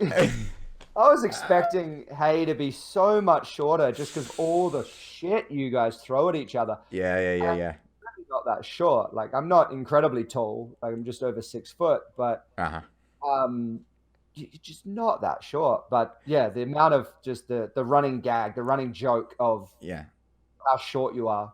Yeah. It's a community thing, and that's why I like it. It's like I honestly don't mind people making fun of me during streams, as long as it's like they're part of the community. Like someone coming in and being an actual troll, that's different. Like I don't really care either way. But when it's someone who's part of the community who join in with whatever it is, and people who didn't know about the jokes and then they join in, that's even better, because it's like it grows and grows and grows from that point. So for who's the bastards who like go for it the most? Obviously Haley. They're like they're the catalyst for everyone. And then he got Paul Maddie. They'll start it up and then people jump in. Yeah, they're the bully, and everyone's just behind them going yeah. But like you have Maddie, you have Hufflepuff Tracks or Lou. Gabby's kind of on my side a tiny bit, but like loads of other people as well. And it's just a great way for people to bond, and it really means a lot to me that I'm the inspiration for them to really bond. That's why I like Discord a lot, because it's like, okay, here's Here's where you can just chat and chill and whatever you want to do. Because I don't know, like there's something special when something really minor just pops and it works, and then everyone starts jumping on board of it. I mean, as a smaller content creator like ourselves, for us to have those moments where the community gets behind it, that's huge. Because obviously you're gonna get it definitely. You're gonna get it in. I can only use Jack right now as an example because he's the person I watch the most. But when he says something like "ding ding ding" top of morning, because he has almost 1 million people viewing it, it's gonna catch on, and then it's gonna become a meme, and then it's gonna get passed on throughout the internet. Like I didn't even see the video, and I still saw "ding ding ding" going everywhere when I was playing Minecraft Ding ding ding, myself. Irish noises, yeah. Absolutely, yeah. And it's like It was originally part of one of his Minecraft videos, which I haven't watched, but I know "ding ding ding" loud Irish noises. Yeah, exactly. Memes and stuff, yeah. So for us to have something like that in a real minor way, obviously, but for us it's big. It's like a real nice moment, and it's just cool to have that. It makes it so obviously streaming and making videos is worth it either way, or else we wouldn't do it. But it's those little magical moments where it's like, oh, that's really cool. And going back from what we were talking about earlier, it comes from that spontaneity. I don't know what the fucking word is, but just that randomness and embracing that whatever happens, and if there's magic, what happens from it, great. If it doesn't, even it's fine still, but not planning anything around it. Nothing forced. I think that's why I like. Yeah, I think that's why I like doing it so much. Just because you just don't know. Like out on the streets, as you say, you just never know what's going to happen. You don't know what's going to come up in chat. You don't know what's going to happen in the game. If things fucking crash, like it's nice. It's fun, you know. Exactly. You've got to learn to. Wait. That cough was perfect because there was like a pause between us talking, and you just went. That was it. Yeah. Welcome to one of the downsides of being a swallower. I choke quite a lot. That's so ironic. Yeah. That's the most ironic thing ever. How you finding? It'll be like I'll just be like just sitting there like watching a movie or something, choking because just start choking. Saliva's just gone the wrong way or something. Yeah. Wow. Have you ever actually like hurt yourself sword swallowing? Not seriously sword swallowing. There's been a few times where I've done the sword, or my posture's been wrong, or it's been like a really cold day, so the sword is quite cold, which causes the muscles to contract a little bit more than usual, and you kind of get scratches and stuff. I've had a few of that. Nothing, touch wood, nothing major has gone wrong with my sword swallowing. With my fly swatter, I do get quite a lot of scratches and wear and tear on the throat, especially when I'm on a tour, because I'm doing 2 or 3 shows a day for 6 days a week for 10 weeks. Like that's, and the fly swatter is not, the sword, stainless steel, it's about as smooth as you can get. Whereas the fly swatter is just a fly swatter. It's plastic. So it gets little scratches and nicks on it, and you got to like sand them out, and then you've got sanding, and So that's probably about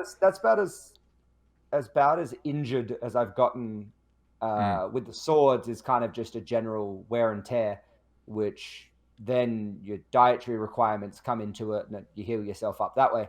Because easiest way to heal the tract to the stomach is eat something that heals the tract to the stomach. Because it all goes down that way. Self-applying medicine. Have you some of the other stunts like what were you saying? I was about to say, what made you go for a fly swatter? Because that's like super unique. And what made you want to do that? Was it just you found it in a store and I can swallow this, and then you pretty much? Well, as I was saying, like there's sword swallowing is a stunt that people around the world have done. And Australian Sideshow. At the moment, Australian Sideshow is some of the world's greatest sideshow because all of us, it's a small community and we all bounce off of each other. Mm. And we don't want to be doing the same routines as one of our friends. Sure. So we come up with new routines, ways to perform old tricks, or we come up with new tricks completely. Well, as I said, the guy who trained me to sword swallow, at the time I met him, was working on a sword swallow handstand. He then went on to not only do that, but invent sword swallow acrobatics. Wow. So he does backflip, cartwheels, backflips, round offs, like all of these amazing tricks with the sword inside of him. He was the guy who invented all of that. Fuck that. Exactly. He was the guy who invented all of that. And then, you know, you've got Space Cowboy, who does some absolutely amazing stunts. Like he's swallowing swords that are hooked up to Tesla coils with massive lightning displays. Wow. And the reason that the Australian sideshow community does that is because we are so small. We know each other's routine. Whereas if you go over to America or through England, the sideshow community, there's so many performers that they're all kind of doing the original sword swallow a sword, bow, and then take it out again. Like there's not a lot of new things happening in sideshow. They're being presented the way they've always been presented because that's the way they've always been presented. And you get freak shows and all sorts of stuff that does it that way.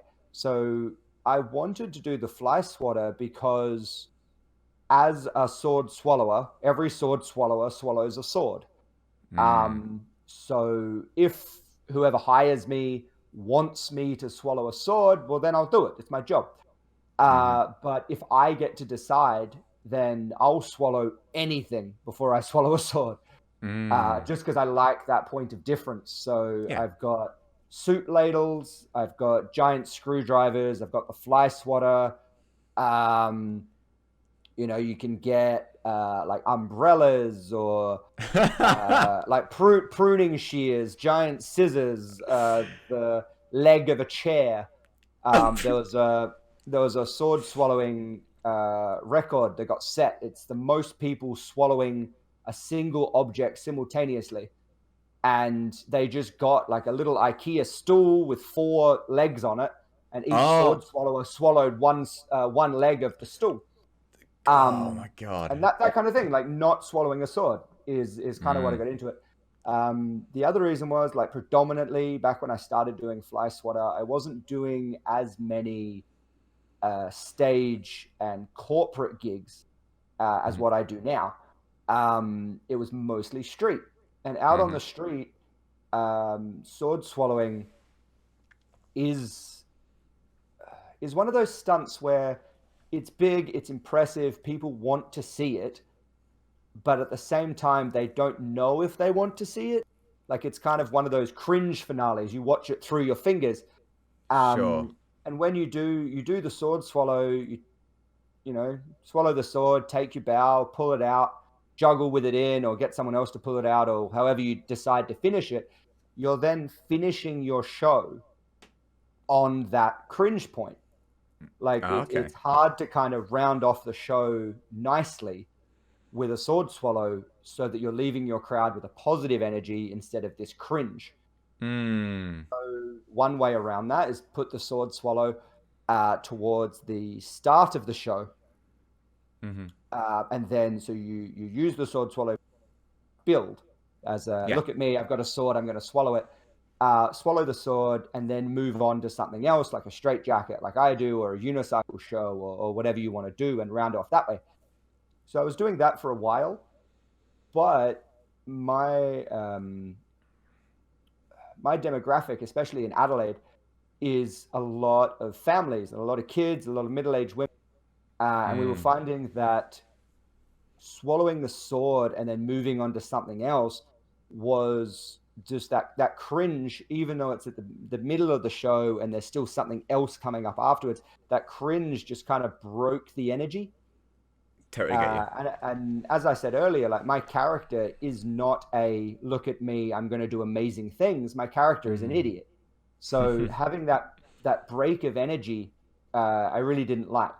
So I started swallowing the soup ladle out on the street instead of swallowing the sword.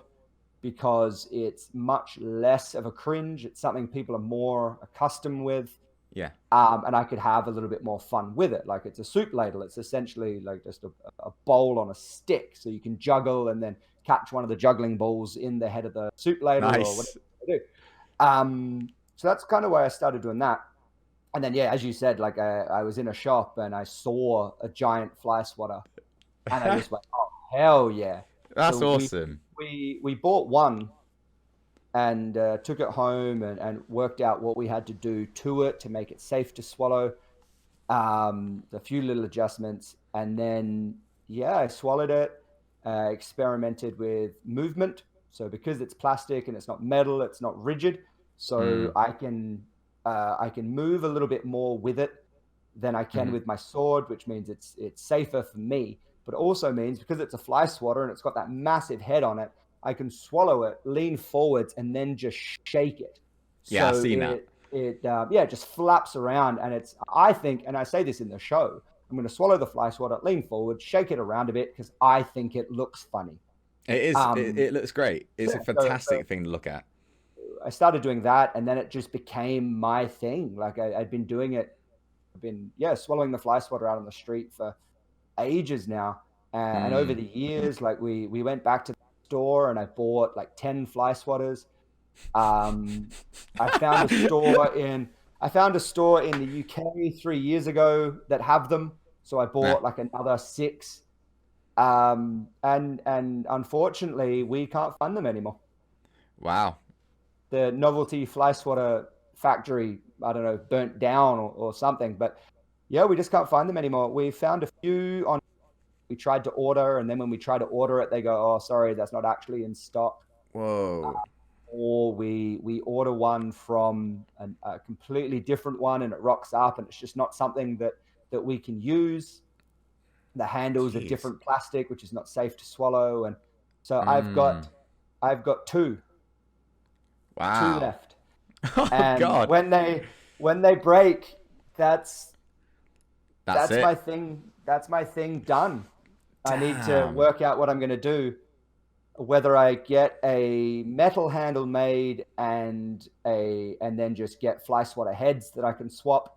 But then you get that cringe factor we talked about with the sword. And yeah, so if anyone finds giant fly swatters, please let me know. They are very hard to find. I've been into stores all through Europe, or like pretty much every town I go to, I will find any store that might possibly have them and go in, and I just can't find them anymore.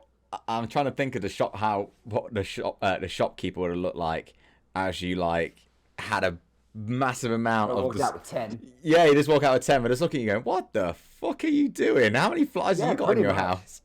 Like you're gonna make it into like a massive like 5-prong, mega swatter. Mate, that's your finale. So you have like the basic on the handle of it, and on that there's another one, and there's another one, and it spreads out like a giant hand, and then you have to like waft the crowd with it. That'd be so sick. I've chased people with the fly swatter before. Whack. Especially chasing kids and hitting them on the head. So I'm gonna have to figure something out. What to do next. Move on to something else. They're always. I'm gonna change my little dude. You have, but at least it's gonna be the base, and then it just changes each time. You could even do it like where you have it as the beginning, like it evolves over time. So it's like that image with the fly swatter, then that image with this one, that image with that one. And you can like go do. You can even do it as like weird items. Yeah, dude, that'd be dope. How are you finding YouTube, by the way? Because I see you've been playing Link's Awakening. So Wifey has been while I was on tour, Wifey was downloading games. So I got home from tour and my computer is just full of games that I'm working my way through.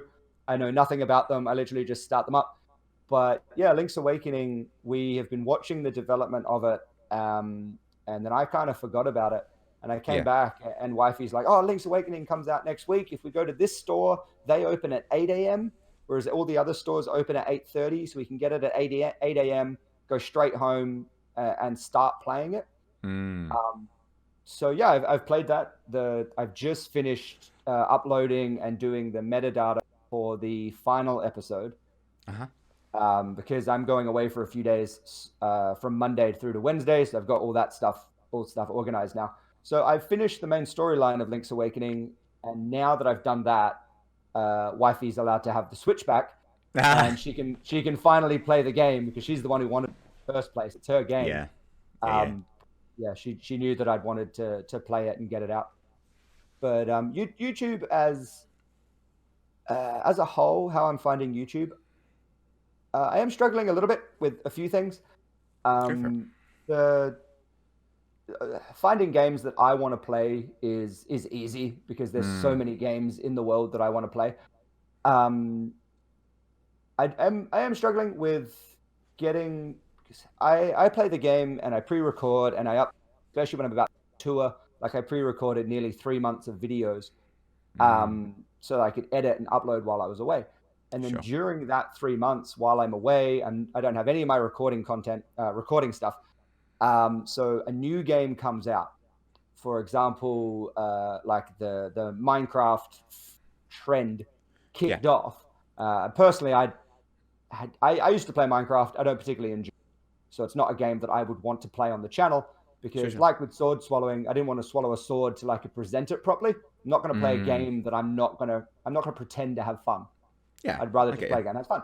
But so a better example would be like the Goose Game, for example, Untitled Goose Yeah. Game. It's a massive thing at the moment, and like I'll be on tour for 3 months, and in the Mm. middle of that game comes out. It's a game that I would absolutely love to play, but I can't play it. By the time I get back and play it, the fad has The finished, hype's gone. kind of thing. Yeah. So what I'm struggling with is the gap between like I play games that I enjoy, such a great time with Mm. it, and I love making the videos. But the games that I play are very rarely the latest, hottest Mm. thing, which I think Yeah. I get you. definitely kind of affects the people finding the channel because Of it's not course. Yeah. games that they're looking for. Mhm. Mhm. Um, but other than that, like, and the other thing that it's getting harder and harder to resist the lure of the sub for sub just because I want to see the bloody numbers move. Do not fall into that trap, brother. Do not do it. Don't do Don't it. do it. It's I know, and it's. it's something that I'm like. I love my little community that I've got going at the moment. Mm. Like in the Discord is just hilarious. Those guys bring me to tears, and Wifey just enjoys that little Discord community as well. It's just the weirdest people. Mm. And it's brilliant, and I love the little community. But to be like completely honest, I do need YouTube to Get bigger. grow. Yeah. Of course you Yeah, do. exactly, because it's all good and well, and this is going to kind of sound weird, and hopefully it comes across how I mean it. Mhm. Um, it's all good and well for a 17-year-old in his parent Yeah. basement, well, not basement these days, but in a bedroom to start a YouTube channel and just do it for the fun of it. Yeah. Absolutely. But like I'm 28 years old. I travel Mhm. 9 months of the year, doing Mm. the street show. I love entertaining. It's as I said when I was 7, I wanted to be a clown. It's what I was made to do, was to entertain and to have fun and to make people happy. And YouTube gives me a way to do that Yes. from home, which Mm. means I can stay at home with my wife a little bit more. And it Yeah. also Yeah. means that I can get to people that can't get to the street show. Sure. And I did a video shortly after I rebooted the channel because I've had the channel since 2013. I Mm. rebooted the channel in 2017, I think. Mhm. Anyway, rebooted the channel in 2017 and started gaming content. And I did a video called "Why YouTube? Why Now?" And in it, I talk about I can go to so many places in the world, do my street show, and people can stop and watch and have fun. But my motto in life is to make the world smile, not to Mm. make towns with large populations and small groups of people who happen to be in that square at the right time smile. Yeah. And so I can't get to everywhere in the world. Places where street theater is illegal. There's places where street theater is just not viable, Mhm. reasonably viable. I mean, I would love to go through you know, like I've done missionary trips back a long time ago now, where I'd go to small villages through Vanuatu and hang out in the village and entertain the kids and build stuff, and that's all good and well, but it's not That's a awesome. viable, like it's not a job. You know, we've still Yes. got bills to pay. So there's so many places in the world that I take the street show. I can't take a show, but they watch YouTube. So Mm. YouTube gives me that avenue in that I can entertain people all around the world, whether they see the show or not, Yeah. and provide whatever I can provide through my community and through my videos, whether that's just a laugh at a cheap fart joke, or whether it's a community that can welcome them in. Yeah. I Of course. can provide that through YouTube, but Mm. you know, like in order to do this, it does need. I don't want. Okay, and this is what's going to sound Just weird. to say, just before you say anything, whatever you say, I will say if it sounds bad or good. I don't mind. I know exactly what you're going for, but just say what you're saying, dude. Don't worry. Honestly, it's all good. Yeah, It's all yeah. good. I now I've lost my train of thought. So you're Give me talking a sec. about community and growth for your channel and that your Listen, yeah, like I'm not doing this. I want to provide something. I'm not doing yeah. this because I want to get to Jack or Mark's level of 20 million subscribers, bringing in whatever amount of money they make. And look at me, Hmm. I'm a big rich YouTuber. But in order for me to be continue doing this the way that I do it, it does need to bring in something. It needs to be sustainable. It needs to be sustainable. It does not need to be a lot. Like if I never get past you, like if I never ever get to 1 million, that does not bother me at all. Yeah, yeah, of course. It really doesn't. Um, if I can bring in enough to cover part of the bills, Mm. then I know my street shows cover the rest, and I can go on tours away, and I can go and do shows. It just means that I can stay at home and provide laughter from home rather than travel a lot. And the most And important that's thing is kind of that you're there for your wife. You know, exactly, exactly, in the and end, that's what it is. So, there's what you're saying there is like completely understandable, dude. Like I think a lot of people want to do that because when it comes to YouTube and stuff like that, there's it's like a certain timeline with it all because when we're getting older and we've moved out, we've got bigger responsibilities, bigger bills to pay. We've got cars to pay for, electricity bills to pay for, and all that kind of stuff. There's a certain amount. There's like a window of time where you're like, I really hope this works because I love doing it, but I always have to make sure that my priorities are correct. You know, because exactly. I did it before with my YouTube and my streams and stuff where I would because I'm so passionate about I freaking love doing streams and YouTube. I became more orientated by making videos and streaming Yep. than my actual income, and I'd love it to be balanced out, but it's you shouldn't be going, oh no, it's going to work out on that. Just fuck my actual main source of income. Like Exactly. you've got to find that balance. Which And is kind oh of god, please. the thing that I'm doing. Yeah, yeah.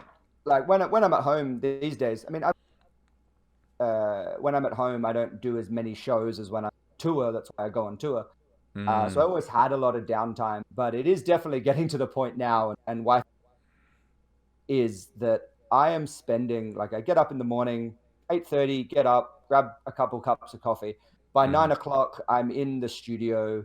I mm, record all day and then edit until about 6 o'clock at night. Like I'm treating this like a full-time job, and I'm putting in the hours and the work. mm. Um, and then wifey kind of goes, but it's Saturday, Yeah, and you could have gone and done a street shows. performance. Yep, Oh yeah, crap. yep. Oh, shit. Whoops. It's a reality. What I think I love it every though. It's addictive. well, no, because like every I believe every small YouTuber, every small streamer has to face that reality, and Yep. you have to find that balance because if you become obsessed with that, something else has to give, and it could be your finances from your regular work, it could be your relationship, like Oh, something definitely. has to give or bend, and it's finding that balance. I'm pretty comfortable with my balance now. I feel very.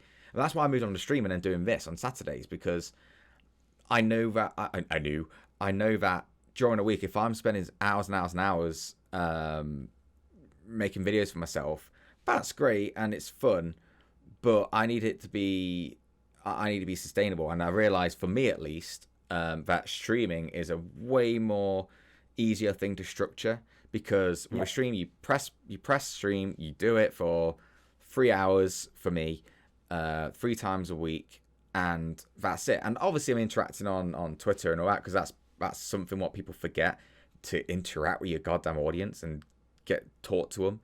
But to make sure that you have the right balance, so that I'm spending time with Emily, I'm spending time making sure that all my business side of things are dealt with.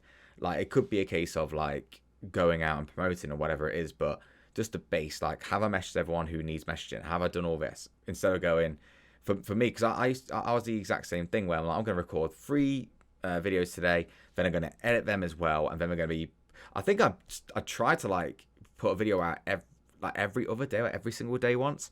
It's just it's just not sustainable, because it's hard, man.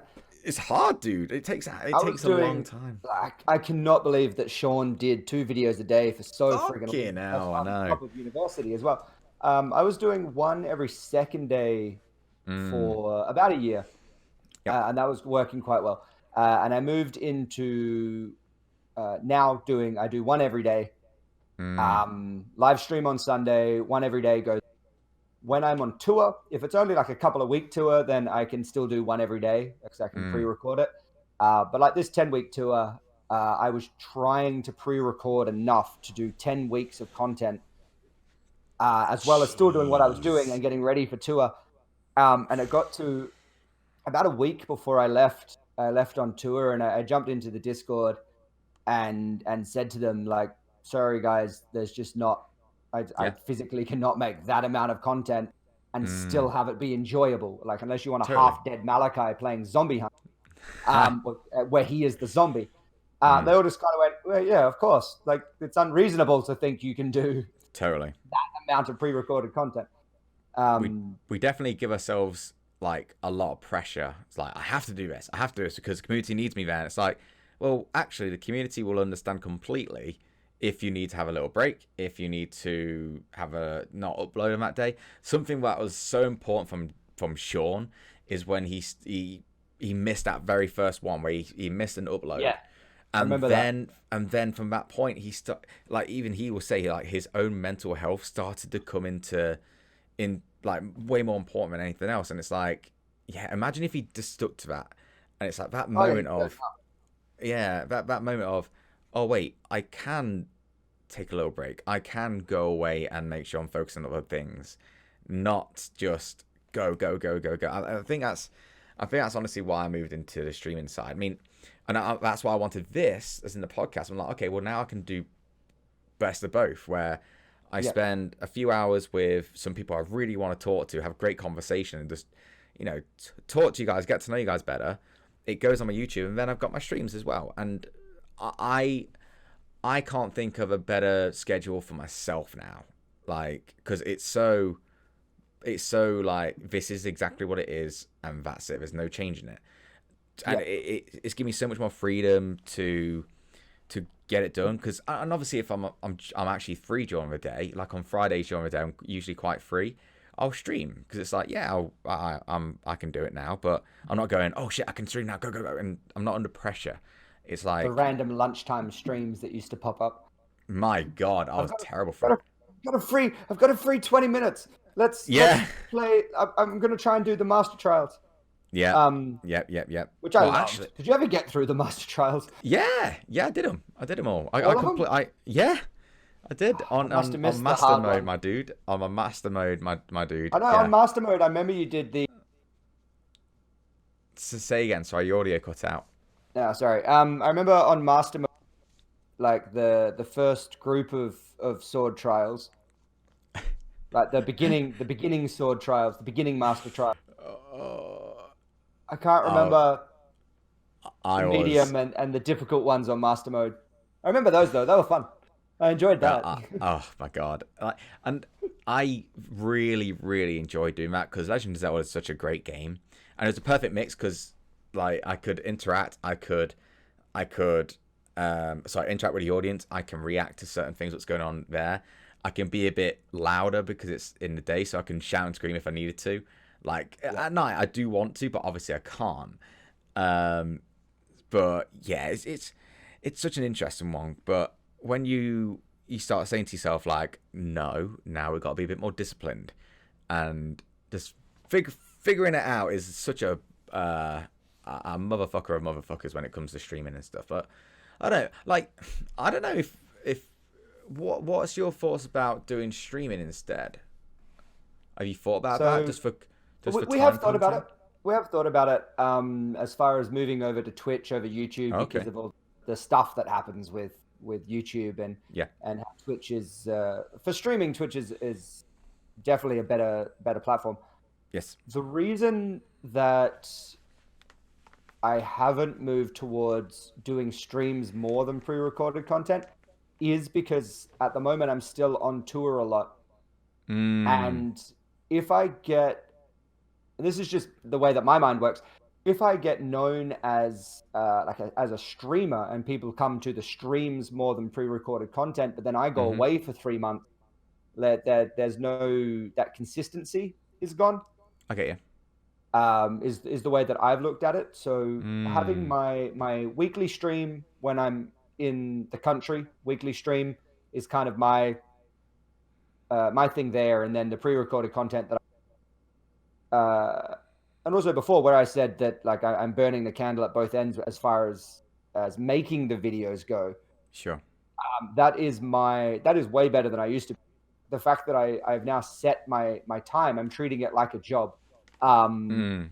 where I have my set hours that I will record, I have my set hours that I will edit, and I don't like stay up till 11 o'clock at night, like frantically recording and editing because I need to. Yeah. It's very, very structured hours. Um, Mm. while I'm here, it's a little bit different at the moment because school holidays have just started here in Adelaide. Mm.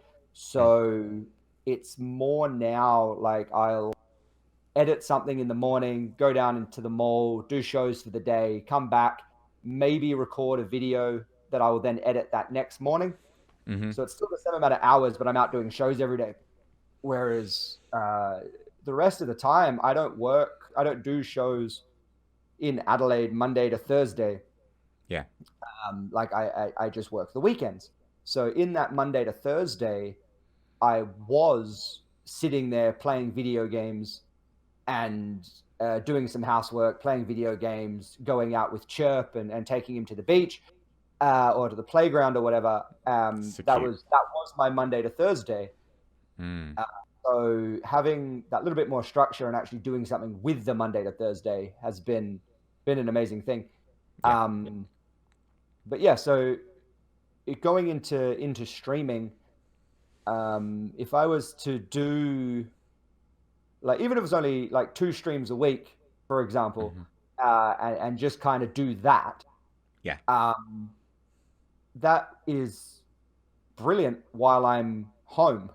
Mm. Like while I'm on tour, like we were lucky this trip and the last trip when I went to Sydney is where I was staying in Sydney had reasonably decent internet, so I was Yeah. able to do a like a live chat stream Yeah. Yeah. from staying in Sydney, and I did one in Edinburgh, and I can kind of do little live streams while I'm on the road, but consistent internet isn't something I'm always going to have, so I can't Yeah. Of really. course.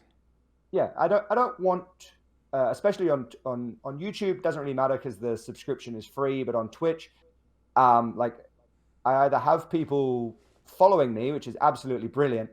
But if someone subscribes to me, like they grab their month subscription, and I don't Yeah. stream at all for that month, like I just feel bad. Mm.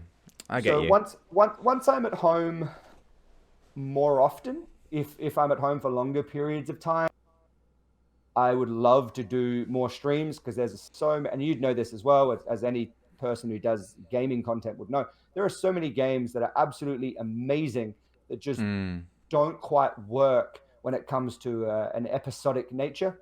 absolutely. Games like Zelda, for example, where there is so much running around and so much backtracking that you record, if you're doing pre-recorded, you might record for 2 hours and then you edit out a lot of that running around. Whereas in a live stream, you don't have to edit any of that because you're chatting with people and it's all happening live and there. Yes. And so yeah, some games just don't work for episodic. And Mm, I've got a computer full of games now, and I've kind of gone through and gone, yeah, I can do episode, play this, I can play that. And then there's games that I just go, right, well, that's a live stream game, and I add it to the folder for that.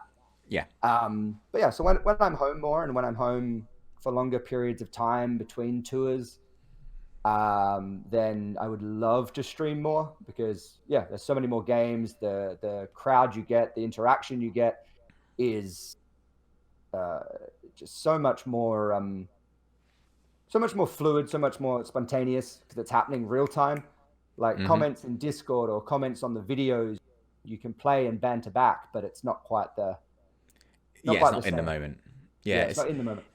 I think that's one thing what made me want to stop doing gaming videos on YouTube was because of what you just said there. Whereas in streams, yeah, you bounce those ideas off. You like when there's something what's scary or anything what happens in the indie horror stream, that kind of stuff on YouTube would probably work. But I love bouncing the ideas off the audience and getting them involved. I like that kind of, it's like playfulness with it all.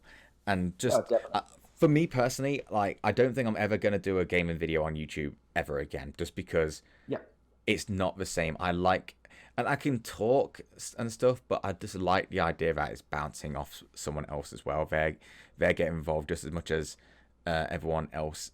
Sorry, even me. They're just as involved everyone's in the game involved. as me. Yeah, everyone's involved at once, and they can kind of interact with you, and they can also. It's not so much that they feel like they're playing the game, but they have an impact. Yeah, Impact on how the game's playing out. Like it's a lot more interactive. Totally honest. Yeah, I think we're exactly we're in the exact same mindset when it comes to that kind of thing. I don't know. It's just interesting how it all works, and I think finding that right balance is so freaking important, so you're not burning yourself out. And I'm sure so many people out there want to stream or want to do YouTube videos for a living because it's fucking fun, but you've got to be able to embrace the grind because it can be, because people feel like and I used to feel like, I don't know if you ever did, but you feel like, oh okay, well I've done this video and I'm going to be a success now, so that's fine. And it's like it's not like that. Sometimes you catch a break, like someone will shout you out, someone will host your stream or send people to your stream, or a bigger name will mention you, and it's like that's great, but you can't rely on that. You need to make sure that you are just doing your thing and keep on going, and just keep on grinding, keep on doing it. Don't let the 6-year-old heckler stop you from being a street performer. Or just keep on grinding, keep on doing it. It's such an interesting thing to do. I mean, it's one. I mean, for me, I'm eternally grateful for doing what I do because I obviously get to meet. Well, not meet, but speak to you. I've met a few people in real life. You could have got to meet. I know. I was there. I'm sorry. I was busy. Everything was cluster. That's right. I got to hang out with Volpixis. So yeah, it's all good. They're way cooler anyway, so that's fine. And taller apparently. And taller, yes, of course, yes. Don't listen to them. It's not true. But like, yeah, there's people out where, like, without this, I wouldn't have met so many people. I wouldn't have been able to interact, or this would have never happened. And just the idea that I've actually created some friendships from it too. Like, and I still feel like even though it's online, it's still a big friendship, and you're there for each other. And definitely a friendship. It's a huge thing, and creating opportunities to give back to the I don't want to say world, but give back as much as I can, not just to the audience, but for charities and stuff like that. Like, it wouldn't have happened, and I'm so happy I was able to do that. I've fucked up a few times with my streams and fucked up on my uploads or got lazy or just stopped That's doing just certain part things. of being a human, though. Like you're gonna fuck up sometimes. Aye, and Have to. That's how you learn. unfortunately, I mean, people don't want to do that, but yeah, Yeah, yeah. and it's literally the key to getting good at anything, really. But yeah, we have to move on to some questions if that's okay, dude. Yeah, go for it. Cool. So I'll look at the ones from the Twitter, and then I'll look at the ones from the Discord, and then we have to finish up in a nice little bow, if that's cool. Lovely. Cool. So Let's do it. Question time. Hard-hitting question. hard-hitting questions. All right. So Marissa, Radio Wave Weirdo, says, I've got 2 questions, if that's okay, of course. Hang on, let me just bring this up on the actual stream so people can see. Hang on a second. Boop, boop, boop. I haven't changed it. Oh no, there you are. Perfect. I had your image. You know the what? Is it? It was one of the you had a few artists commissions from the charity stream. I used that as the picture just in case the camera didn't work. I had backups. Anyway, so Radio Wave Weirdo, they say, I've got 2 questions if that's okay. What is your favourite thing about Australia? And we've actually already answered number 2, which is how and when did you get into sword swallowing? We've already answered that one, so go for the what's your favourite thing about Australia? Favorite thing about Australia? God damn it. It's because I enjoy Europe and the UK so much more, but I think it's kind of like Europe and the UK is sometimes food. As much as I'd love to live on chocolate, it's just feasible. But in Australia, the beaches for one. Like, I'm sorry guys, I've been to your best beaches. Nah, the beaches here in Australia are pretty damn good. Yeah. The weather's amazing. Like, yeah, during summer it's toasty, but it's just brilliant weather. The animals. We have some of the smallest, cutest animals. There's an animal called the quokka. Look it up if you haven't heard of it. How do you spell it? I want to look it up. Island quokka. Q-U... God, you're making me spell it. I'm sorry. Q-U... I want to say A-double-K-A. I'm going to look it up as well. I think you got it. Oh, that little dude. Instead of an A. Oh, yeah, that little dude. I know exactly what I'm about. And they are just the nicest, cutest little... and the zoo in Adelaide Zoo, which is a great name for a zoo in Adelaide. It makes sense. I was a member of the zoo, so I always got in for free. And in the children's area, they had these little quokkas, and there was one that was hand reared that had a little purple tag in her ear, so I always called her Violet. And because she was hand reared, she was just incredibly tame. So you'd go in and if you knew what you were doing, you'd go in and you just kind of sit on the ground and cross your legs and just kind of sit there. And then you just hear this thump of this tail hitting against the concrete. And she would just run, jump, spin in midair, land on her back, on your lap, and just lay there. So you just give her belly scratches. Oh my God. But yeah, so quokkas. We have quokkas. Damn. That's my favorite thing. There's an island where... Go on. Where they've never had... they just don't have predators on this island. Like they are the reigning force of quokkas, and because of that, they have no fear whatsoever. So if you look up like quokka selfies, a lot of those photos are from this island, where they have no fear whatsoever, and they'll just run. And you take a photo with them, and they just sit there smiling at the camera. Yeah. Oh my God. Like it's just brilliant. There's quokka selfies. So yeah, that's my favorite thing about Australia is the quokka. Wow. Yeah, that's totally understandable, dude. I mean, I've seen them. I didn't know are they native to Australia then, and that's it. Only Australia has them. Yeah. Wow. I'm not sure if only Australia has them, but I haven't heard of anywhere else having them. It's possible they might do. Pacific Islands around Australia. Yeah, of course. Very possible that they have them as well. My God. You just want to put it in your pocket and run home. Someone just took a... I've been tempted, especially with little Violet. Like, it wouldn't be hard. Open the backpack and she runs and whoa! Oh, it's so cute. Because they've only like just become a big thing, really, because I didn't even know they existed for about. It's only been like a year or two since I knew they existed. Obviously, Yeah, yeah. because Quackers are very new to the world. They've only just been invented. yeah, they were just born about 2 years ago, and that's it. They've just Yeah, exploded. yeah. Quackers are a very new thing. No, they've been around for ages, Whiskey. You know what I mean? You know what I mean? Just didn't know about them. That's all. I'm stupid, all right? Relax, relax. So from Discord we have Maggie, and I actually already answered this one too. What inspired to you? What inspired to make this your career choice, and how did your first gig go? We literally answered this, didn't we? We did, yeah. I mean, my first street show was because that was the one the 6-year-old picked on me. My first stage, like my first gig, I guess you call it, stage or corporate. Sure. There was a stage show that I did with some other Adelaide magicians, which was fine. I just it was a small venue. None of us really knew what we were doing. I was brought in as a juggler and face balancer. So went out, just did my juggling routine, balanced tables and chairs on my chin, and that was kind of my thing. But the guy running the show had just no idea what he was doing. The poster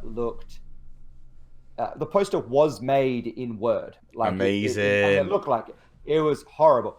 The poster was made in Word. He promoted a little bit on his social media, which means that his family of like the only people who saw it, he didn't put posters up anywhere around town. Jeez. And as a result, we had just the tiniest little crowd. But that was probably the first gig that I did, that I got brought in to be part of this show. And it was just atrocious. Horrible. And I bet he blamed you, not himself. Oh no! He knew. Oh, did he fuck up? You know, we're all learning. Like, it's fine. Wow. Okay, that's good. Exactly. That's good, Ben. That's nice. That's real good. So we have like two of the same questions to finish off.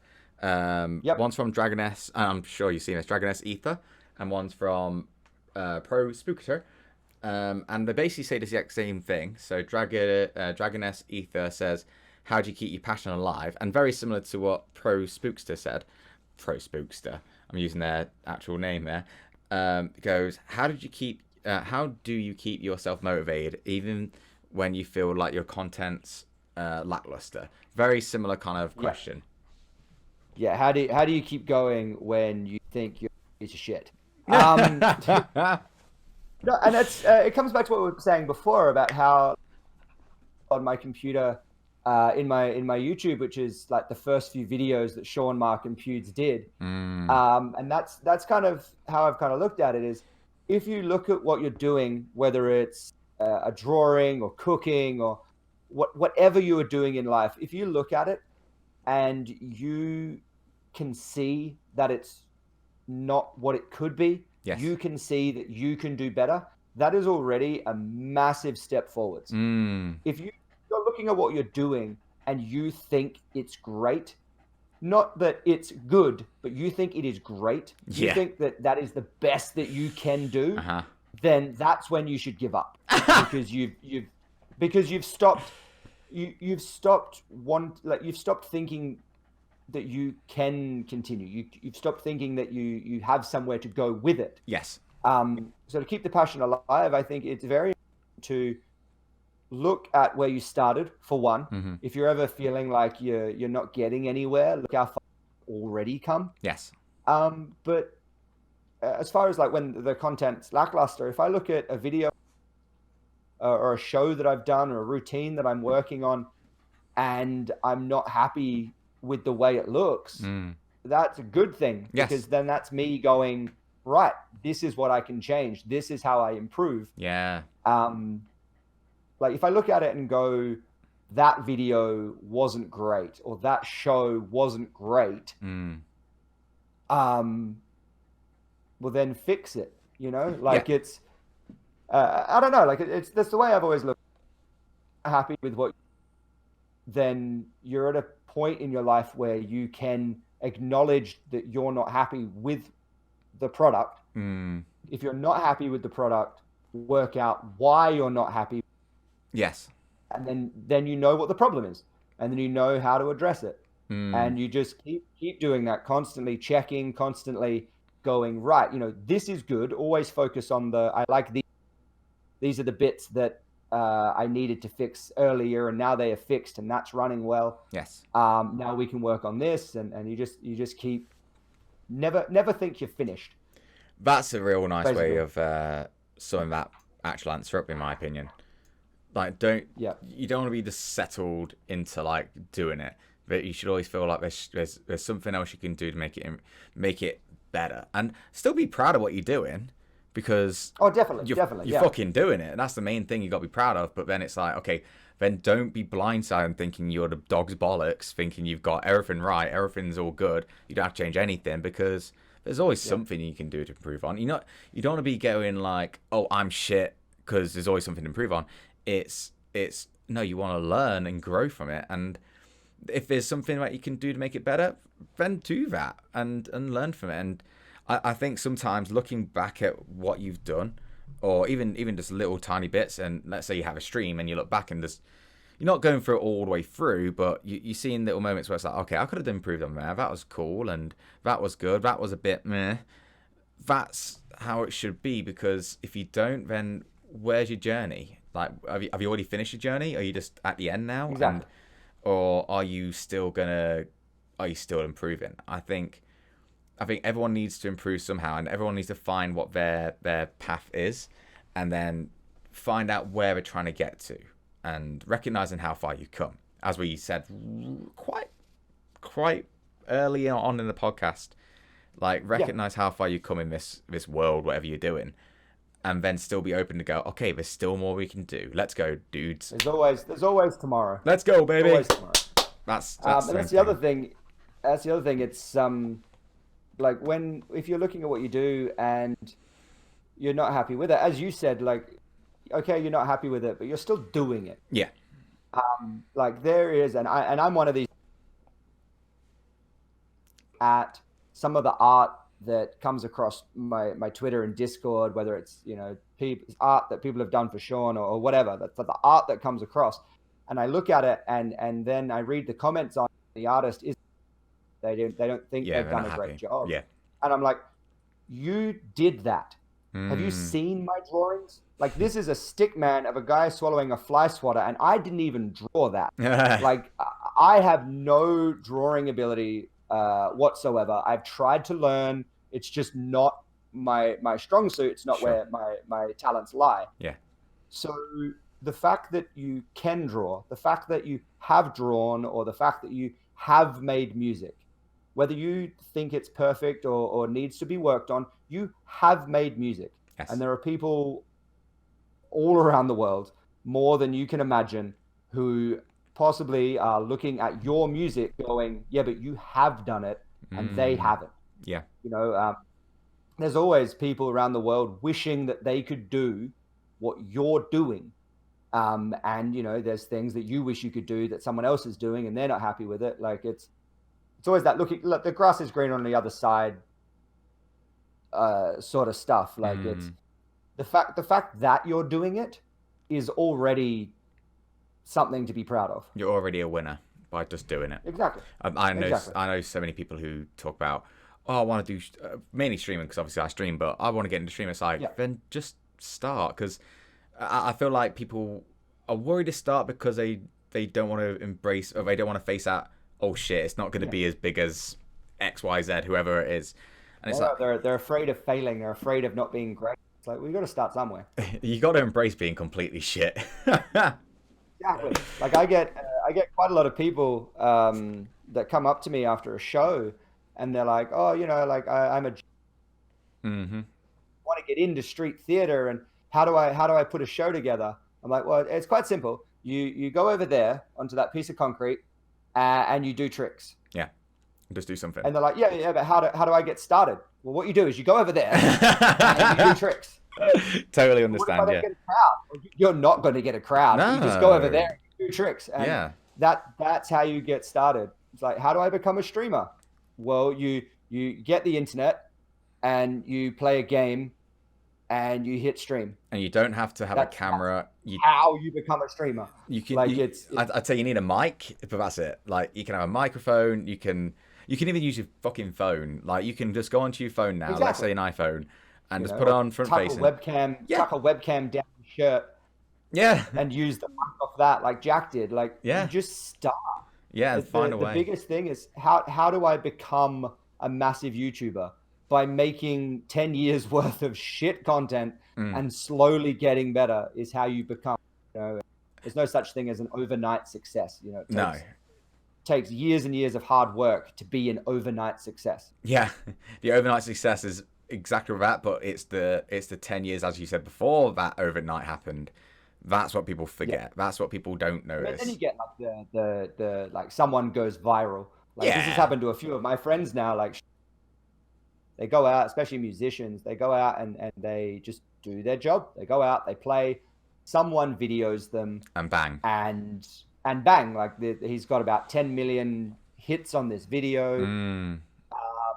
And a week later, he is out doing his show. Like it's you know, like I see a lot of people, especially in the street, that are trying to get that video and to go viral. It's like, why? Of course, yeah. Don't go viral. No one will care in 2 weeks. Yeah. It's like slowly build it up and have fun with it and build a little community and do the hard yards. I feel like if you're gonna go viral, that's fine, but you got to make sure you're not trying to go viral. Yeah, you're not trying to go viral.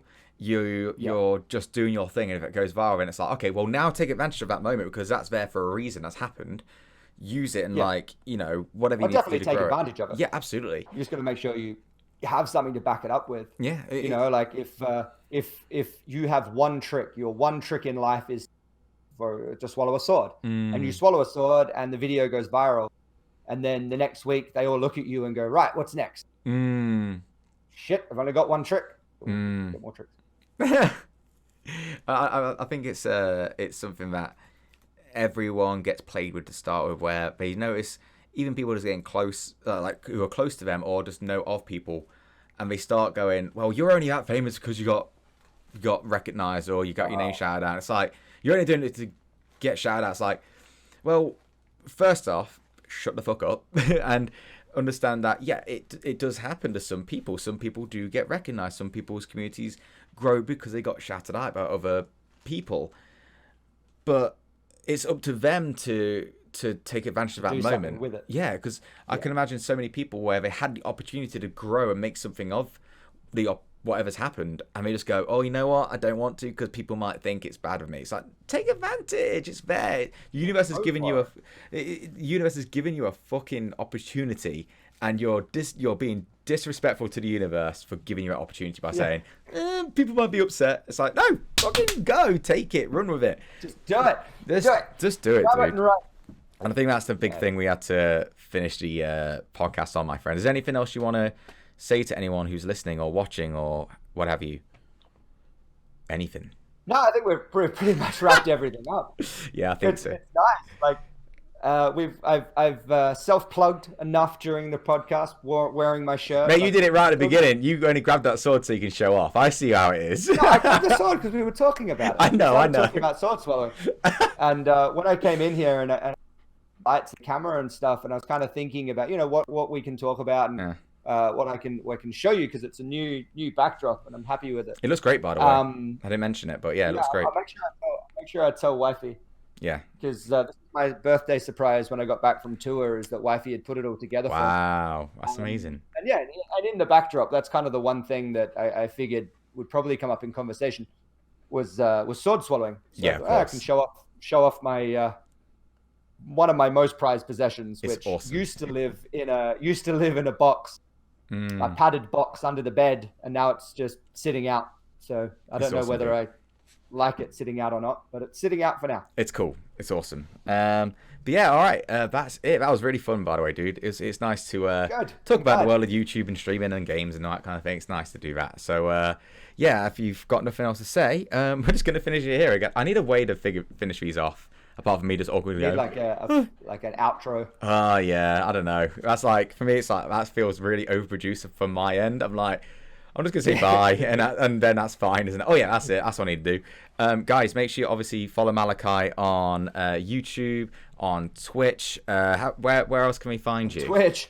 You can follow me on Twitch if you want, but it's not going to You'll come to the dark side, I think. I'll come to the dark side. Follow me on Twitch, and when I eventually get there, welcome.